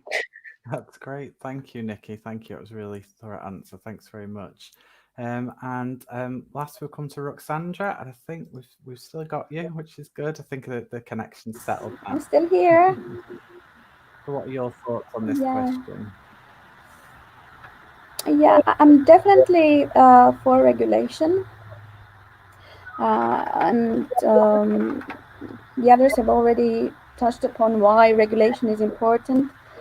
And I don't think we need to go into many details on that. I do have some questions or some critique around regulation. Like, first of all, why do we need 3 or more different bodies, regulatory bodies, to look after the profession? And when I first heard about scope, I thought that's what they were trying to do, is to bring all the frameworks into one, and so that we won't get confused, or we wouldn't have to apply for different psychotherapy bodies to be recognized. And the other thing is, when it comes to the minimum standards, I have a lot of questions about those numbers, the number of hours, for example. Why do we start with 100 or 150 as a minimum experience to be able to practice as an independent counselor? Where does that number come from? Why would 150 hours make me better experienced? And why at the end, to be accredited, I need 450? Why not 500? Where does it come from? Again, the same for personal therapy hours. Why 160? So I would like to understand a bit more what the rationale is behind minimum requirements. I think they are useful, but they could be more or we can think about them again maybe and make sure we have a rationale behind them, so we can explain why we chose those requirements and not others. Why are they useful? What would make me a reliable counselor at the point where I'm able to meet that criteria? Okay.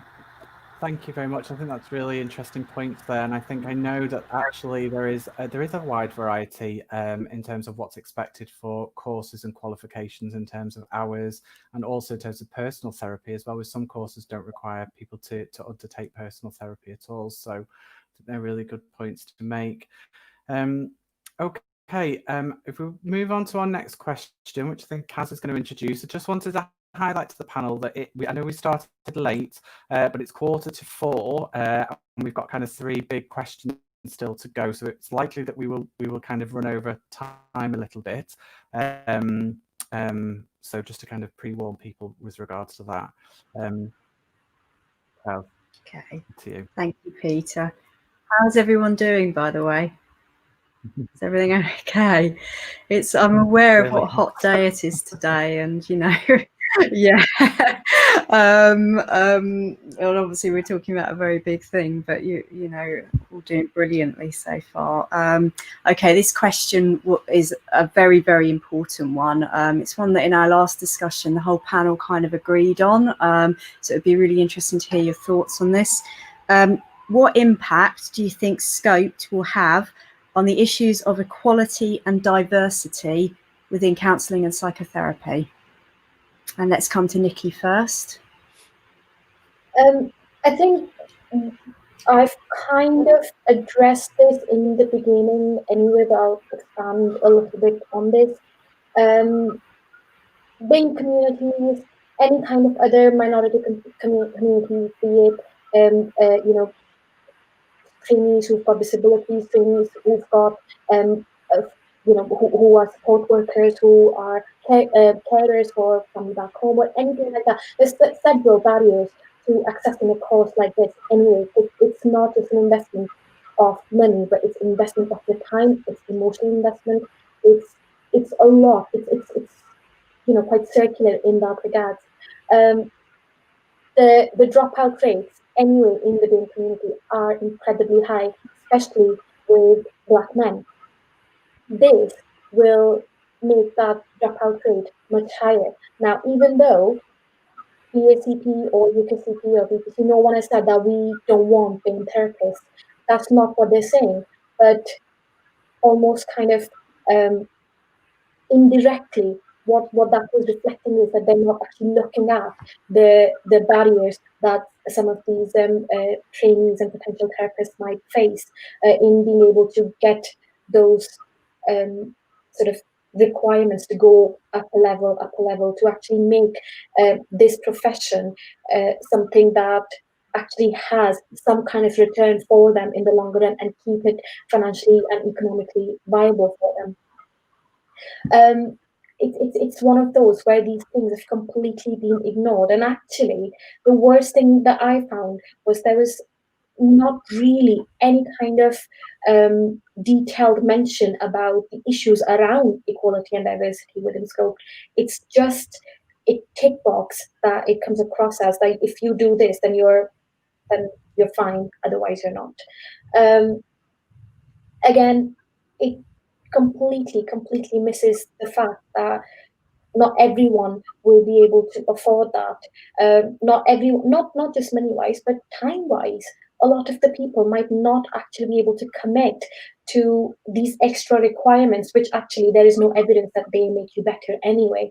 And kind of, it just doesn't make it equal or diverse. The opportunities aren't equal. Also, the funding. Oh my God, there's absolutely, it's the view around funding is so myopic because it's not like undergrad funding, which you can easily get. It's very, very difficult to get funding, to get any kind of scholarships, and it's so tough for, especially depending on which kind of modality, or not modality per se, but which personal career path you're actually approaching this from as well. It does have a huge impact on all of that, which again, scope does not take into consideration. So for me, it doesn't feel like it promotes equal opportunities, and definitely does not feel diverse, because the field at the moment is very, very now I don't want to say anything too politically incorrect, but there's a certain kind of population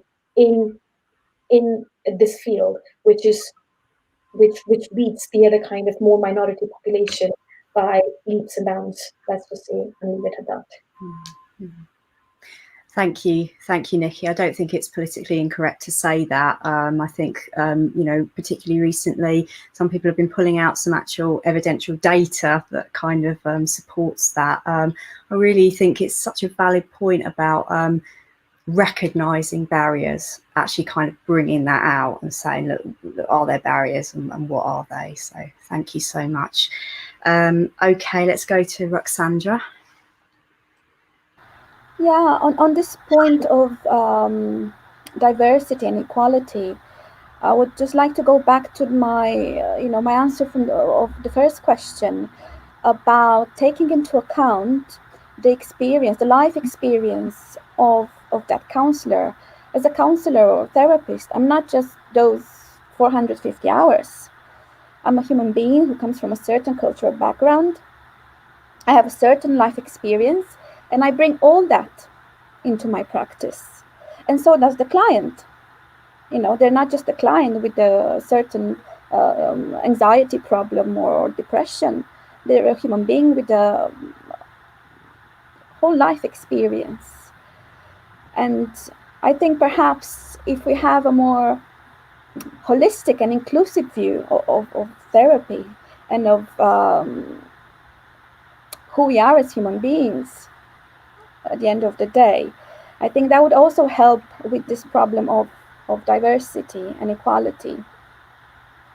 This might just come from my background, is the modality, the existential framework is quite focused on acknowledging cultural background and the whole of human existence.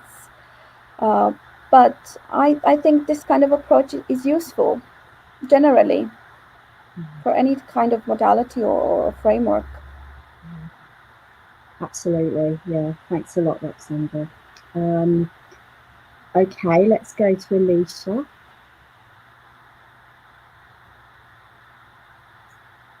There we go. Yeah, so kind of similarly to what's already been said, I think what I'd like to add is the way that I view it is that it would be accessible to everyone. But then if you imagine kind of a funnel, and what this funnel does is again, like we've already touched upon, it's the elitism. So only the elite are going to be able to do it and succeed in it, which is unfair, because even though essentially this is offered to everyone and they're able to, let's look at the barriers that it even takes to be able to do that in the first place. And with the equality and diversity, I think this is a judgment. I think it's true that the counselling and psychotherapy profession and field is dominated by middle-aged white women, or it is very predominantly white anyway. And I would like to recognise my privilege as a white person. I think there's a lot going on in the social context right now about systemic racism.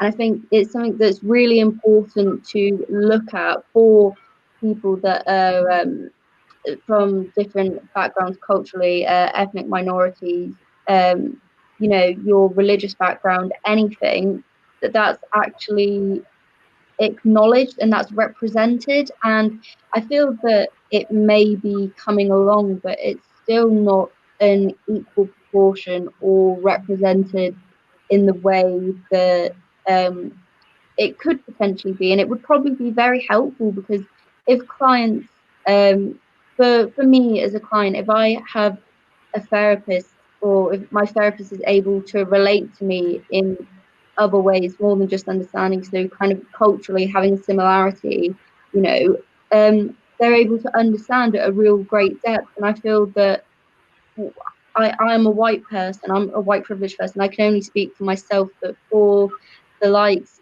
of you know, POC people, do they feel that they're represented in that way? And as we know, a lot of individuals from that are BAME have BAME backgrounds. They do come from poverty, generally, not all. Correct me if I'm speaking like politically incorrect, but you know, a vast majority of that population are not white.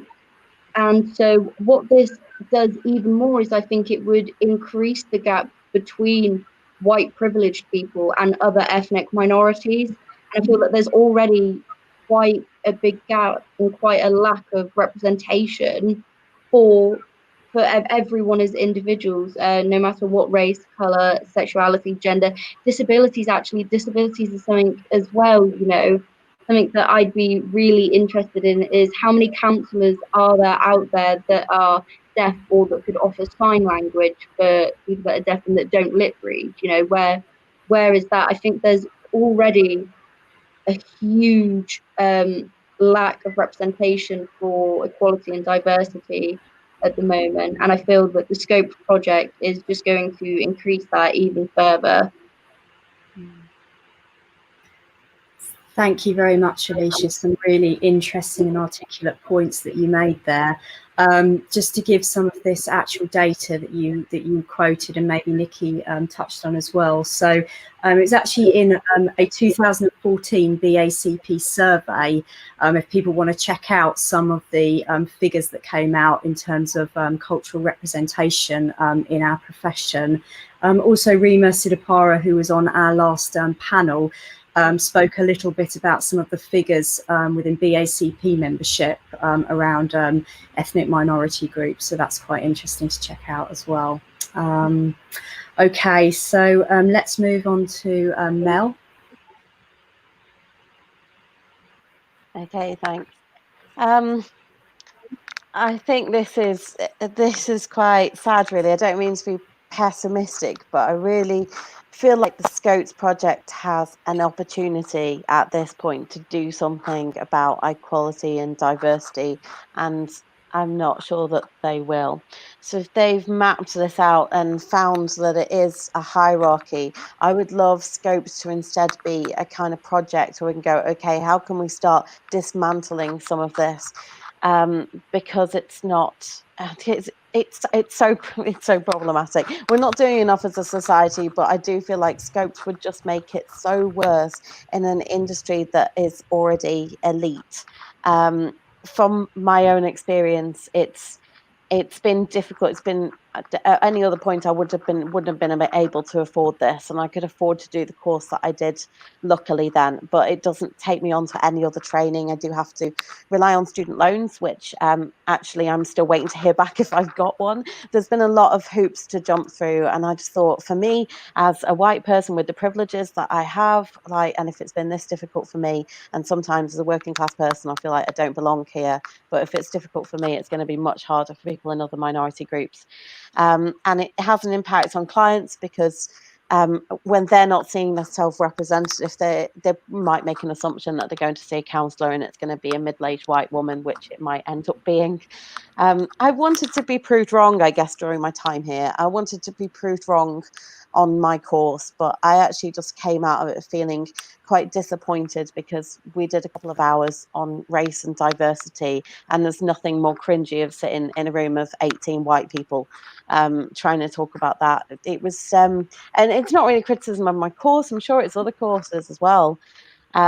It's just yeah, it was cringy. I don't know if that's the right word for it, but there's so much. There's too much I feel like I could say on this, actually. It's and obviously it's a very heated debate, but I realise we haven't got very much time, so I might just leave it at that and let the rest of the panel go on. Yeah, absolutely. Thank you, Mel. And like Peter said at the beginning, you've kind of written a little bit about this, your experiences as a working class person. So that paper will be available on our website for people to read as well. Okay, so let's go to Bill finally. Thanks, guys. Really good discussion. Yeah, I've already spoken about my own privilege, and I grew up on a farm in the west of Ireland. And I also grew up in a family that had this false narrative of, oh, we're so liberal and we're so kind of open-minded, but I've had to struggle a lot with kind of my own blindness as an adult.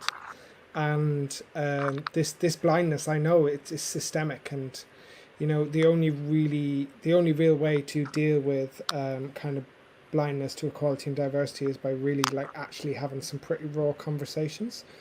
And yet again, I'll say I don't see this really happen with Scoped. And as Nikki's been saying, it is about dropout rates. It is about accessibility. It is about needing to understand kind of the landscape. I keep using that too much. The landscape of what these people's experiences are, whoever the category of person you're looking at, whether it's ethnicity, sexual orientation, if it's disability, whatever it is, we need to be examining that. And these bigger membership bodies have an opportunity to do that by consulting separate to Scoped with their membership bodies.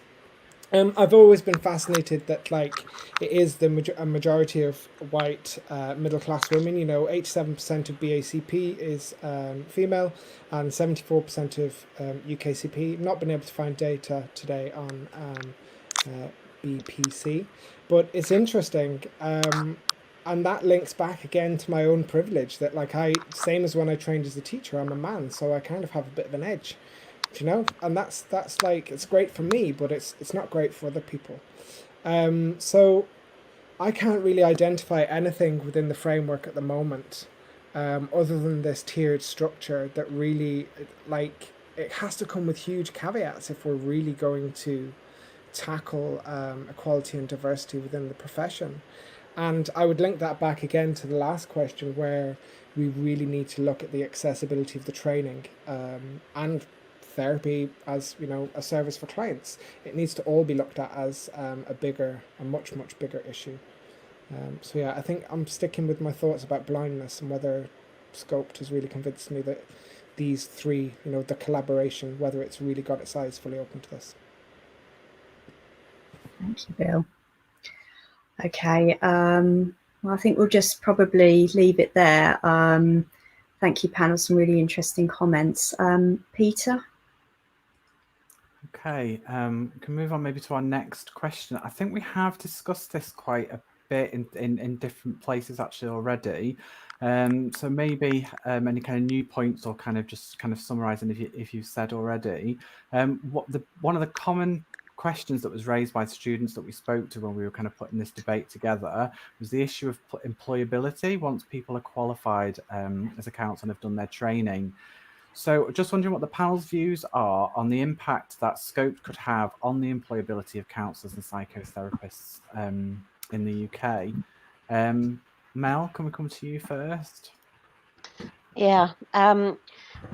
So quite simply, I feel like when there's a hierarchy, it's there to benefit the people at the top, especially in an elite system, which it already is. So I feel like we're going to have category C making good money, and we're going to have category A on very low wages or volunteer work. That's my fear of this. Okay. What do you think about, Mel, in terms of it as a career pathway, as a structure, say, for progressing up the profession? Do you think that is a viable thing? I think it will be for certain people. It won't be for others. The gateways are going to be closed to some people. It's going to be down to if you can afford to do it, probably. And it's also, I suppose, like Alicia was saying before, it's why do we have to progress? That I suppose I really want, I feel like there's going to be a little bit of disrespect for category A, and people in that category could end up being exploited by this. I fear that employers will end up sort of expecting counsellors to always want to be category B or C, and that they may just want to set the standard, and actually maybe state. It might get to the point where we say, actually, we only want to employ category B or C.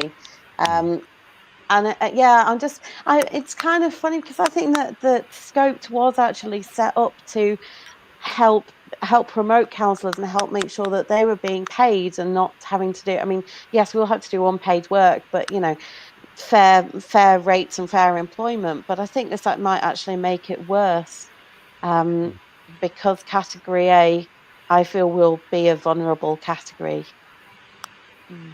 And the privileges will be given to those in the category B or C, potentially. Yeah, okay, thank you. Nikki, if we come to you.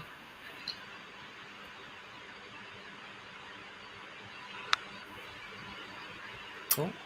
I think you're unmuted. That's it. So, I think I've spoken quite a lot about this in sort of in my previous addressing of the questions. I just wanted to just mention one point. Just I've picked up something from the comments, and I just like to point out that the reason about when I was trying to be politically correct and not wanting to use the term white, black, and all of that is, I think it's one of those where being within this community of being people, it's not as liberating. It's not. I don't feel as empowered to kind of say this, and for it to not be taken as me raising my concerns as being anti-white, which I'm not. And more often than not, that's what happens. And that's what I kind of wanted to avoid. So didn't want to say anything with regards to that. And unfortunately, this is the issue which a lot of the people in these minority communities will experience as well, because they are going to likely to be intimidated by the white voices, which are more in majority out there, and not feel that they'll be heard. So that's just something I wanted to clarify. But yeah. Okay, thank you. Bill, if we can come to you. We're all doing it, keeping the mic muted. I don't have a lot to say on this question, to be honest. Yeah, I think I have worked for a charity that provides accessible, low-cost therapy for survivors of CSA for a year. As like admin and loads of discussions about unpaid work, including with management who really want to pay their therapists. We're talking about this being a potential future kind of problem, but it's a current problem that people are not being paid. And it's one that these membership bodies are not talking about, and they are enabling it with their commissioning and stuff. So I know we're talking about Scoped, but like, what I want to know about Scoped, and this is it's like the chapter at the beginning that's missing, is like, how is this going to be utilized? What is the plan? Because I'm not a member of these bodies yet, I will be, but I can't buy into it as a stakeholder who's paying shed loads of money for his training unless I know what the future plan is. Like, I can't collaborate and go along with things when I don't know what the end point is, or even what a potential tentative end point is. But I think, if anything, the job situation is going to get worse because there's more and more of us qualifying. Certainly, as far as I know, has in the last 15, 20 years. And so, again, it's like, how will Scoped project help? What are they actually going to use it for?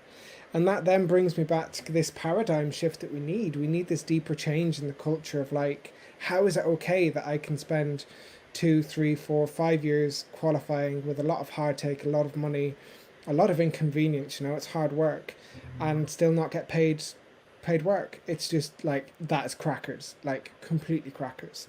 And as far as I see it, the situation in the UK at the moment, even more so with COVID-19, is that we really, really need therapy. We really need counsellors and psychotherapists, just like we need teachers.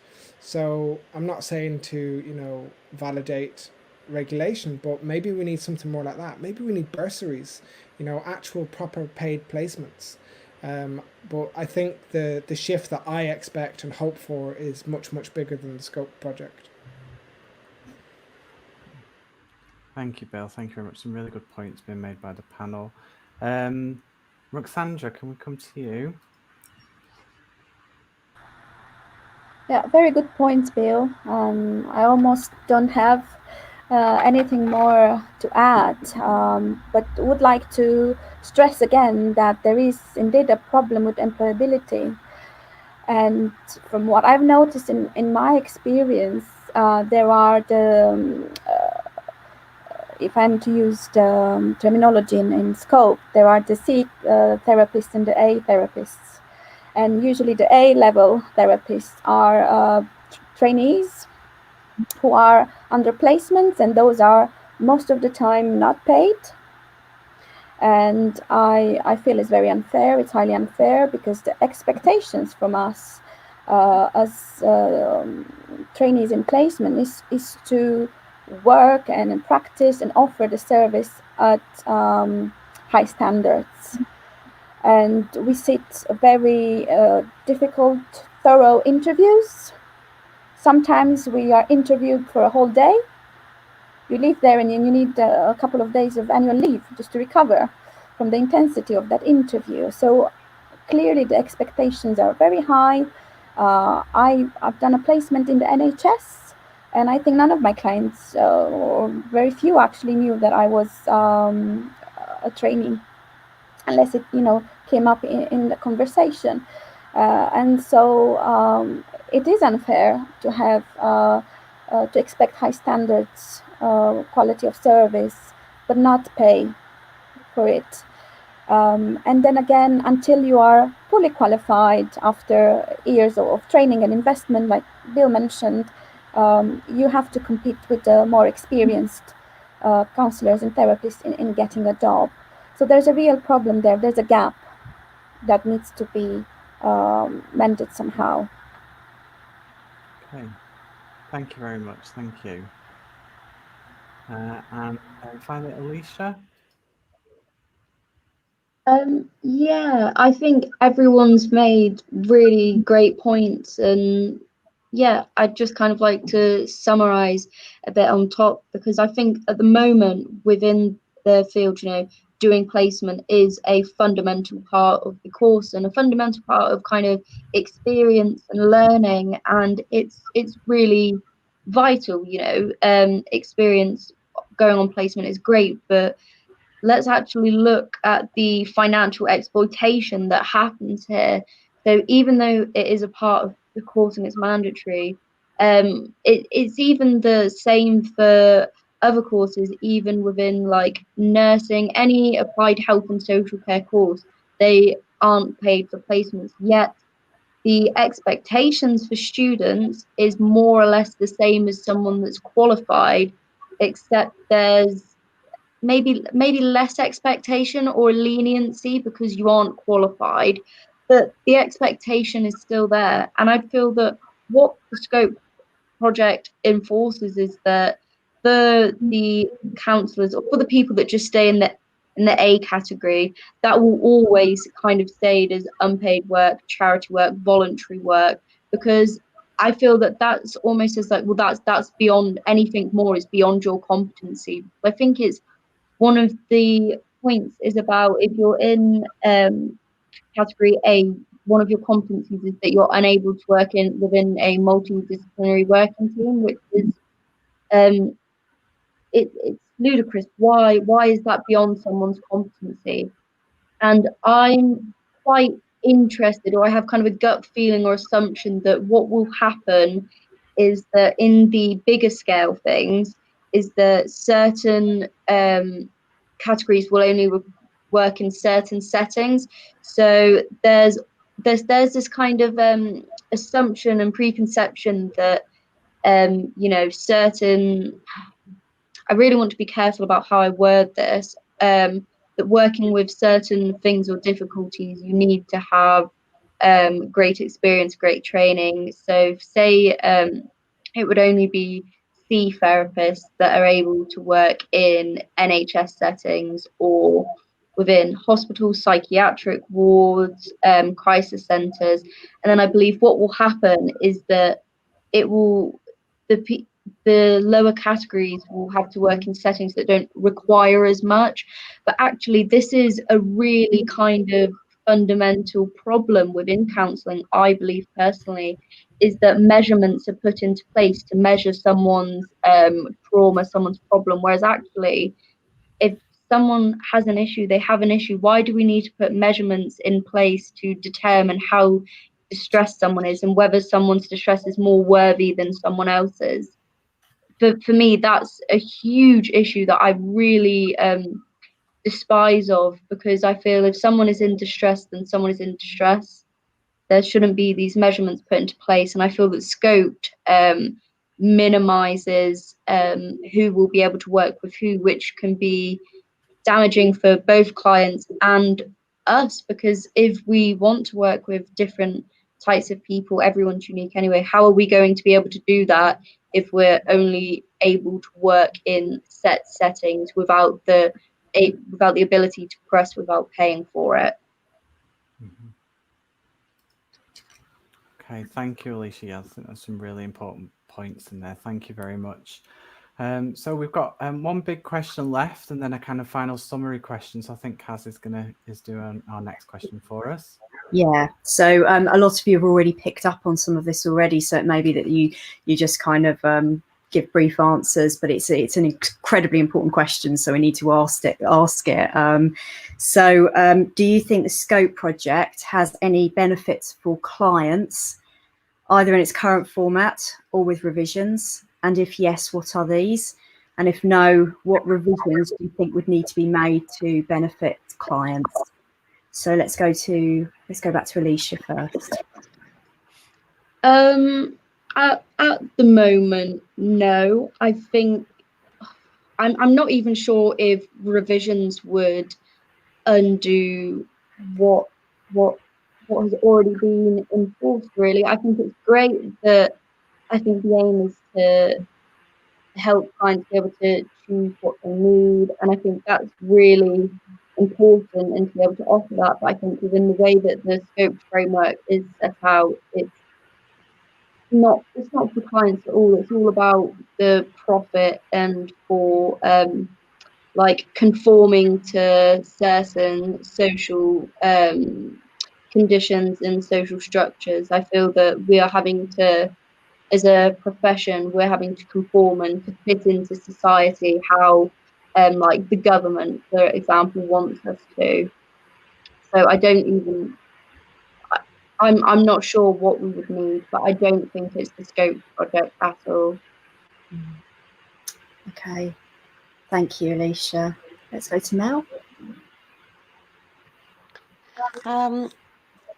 Yeah, so I was thinking about this in terms of my own personal experience of 7.5 years of being the first voice on the phone, and for all those years just having clients ask me the same things over and over again, which is how much does it cost and how long do I need to wait? And location would be another one in that. The people that, if I've mentioned the BACP, clients don't know who membership bodies are. They don't care. They're not going to care what Scoped is. Scoped would probably, it would affect them indirectly. At the moment, I don't see that being in a positive way.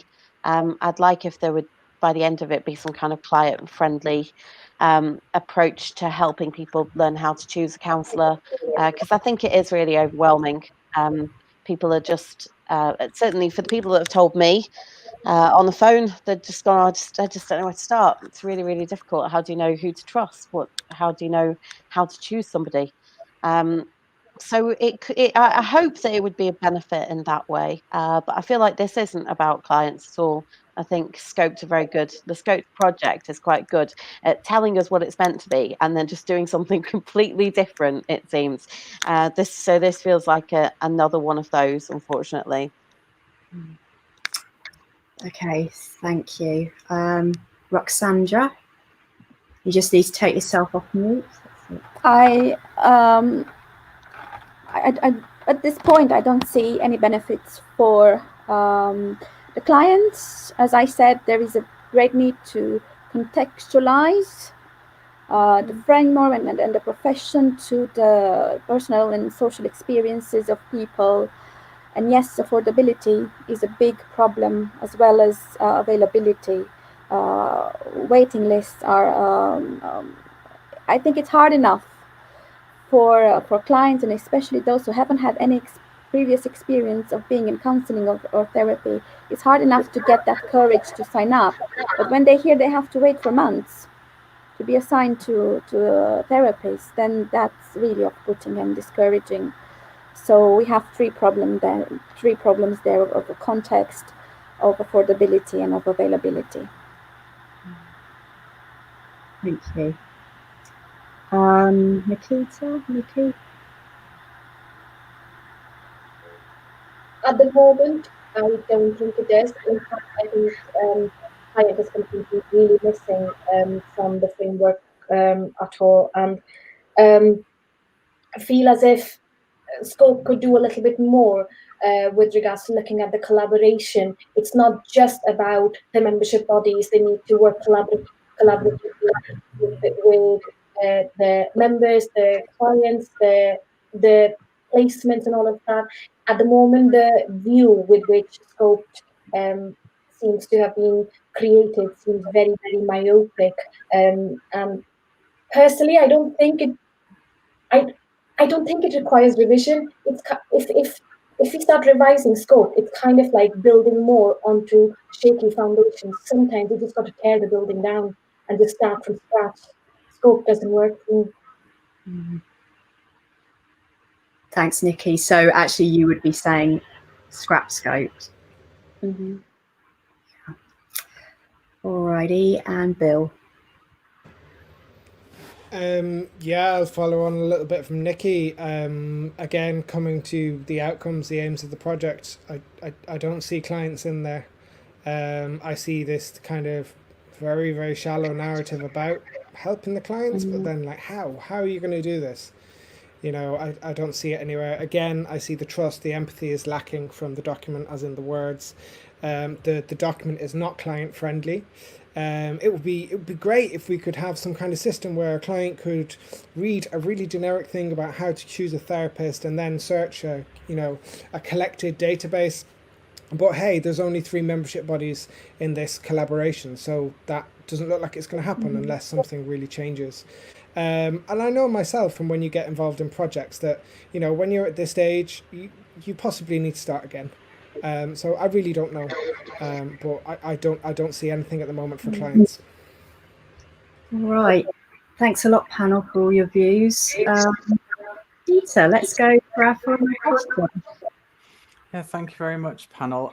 So this is our kind of final question, but really it's just maybe your final thought, really, about the Scoped project, or any points that you haven't raised that you might want to raise at this point. So, Roxandra, if we come to you first. I would say, and it's mostly to sum up, the 2 big issues for me are, first of all, to look after the clients more, to focus on them as well. And when it comes to, level of trainings, to consider the experience and the hardship we're facing as trainees, and all the investment that we need to make, all the sacrifices. Okay, thank you. Bill. Yeah, I kind of have just a thing to say about the 3 membership bodies that are in this. Something that kind of I feel kind of sees through the whole thing is that I see the way that these 3 membership bodies, BACP, UKCP and BPC, are publicising the documents to be really, really different. And I think this actually, their behaviour around this issue, this project, is reflective of the tiers. So as far as I can see, BPC have published the minimum amount of stuff. There's not any kind of extensive FAQs and stuff like that. UKCP, a little bit more, kind of a little bit more engagement. But then when you look at BACP, and I'm not here just to, dump all over BACP, but there seems to be this level of anxiety about pushing this agenda. To quote Andrew Reeves in his article, he doesn't want BACP to be left behind again. And that to me is like, oh, okay. There's a lot of emotion in this, and so there should be. We should be emotional. I'm emotional right now, but I really question whether one or two of the membership bodies in this collaboration is playing a submissive role to someone else and we don't really know what's going on. So I'm really, really skeptical about that.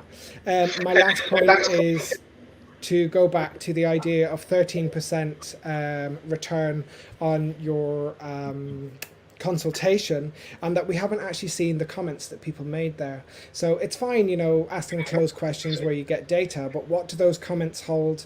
Can we have a look at them without having someone analyze them first? You know, we need to see that data to be able to say and to look at what people have really said. But actually, as a researcher, what I think we really need is a consultation where people get off their butts and actually reply. And that's going to need a different discourse. It's going to need a climate where there is not fear to talk, you know, a climate where me today coming into this debate, I wasn't nervous. Why should I be nervous? I'm just voicing my opinion. But there is a fear of being judged, and that is what this is all about. Okay, thank you very much. Alicia? Yeah, I think I'd just kind of like to summarize by saying, yeah, I think it's important to note that I feel as even though all of us are trainees, we've also been in a client position as well. And I think it's important that we as therapists take care of our clients, but how are we also able to do that when we, well, I can't speak for everyone, but I am not valued, nor am I respected, nor am I represented by probably some of the huge bodies that are associated. So I think it comes from, you know, different levels. If we're expected to give our best to clients, which all of us want to be able to do anyway, I'm sure, I feel that we should also be treated in the same way, really, which I don't feel that we are, or that the Scope project does at all. Thank you. Nikki? I just like to say the thing about Scope is that it assumes that suddenly after I've met the minimum standards, suddenly after I've qualified, I am not good enough to do a job that I was doing perfectly well as a student for free. And that is deeply discriminatory and it's exploitative. Scope is look at that, really, really look at that. It's unfair and it discourages people to come into the profession. More than that, they need to have more transparency. People who are looking at coming into counselling courses need to know what they're coming into, what they're looking at, what's their future looking at, which at the moment it isn't. Scope is just a document that's been thrown and dictated to people within the field, trainees equally as qualified therapists, but it doesn't. Most people don't even know about it. That's the reality. I didn't even know about it until a couple of months ago. Thank you, Nikki. Thank you. And final thought from Mel. Final thought. I better say something good, haven't I? So I would maybe like to see from Scoped what they actually said they were going to do, which is a map. Not a hierarchy, but a map.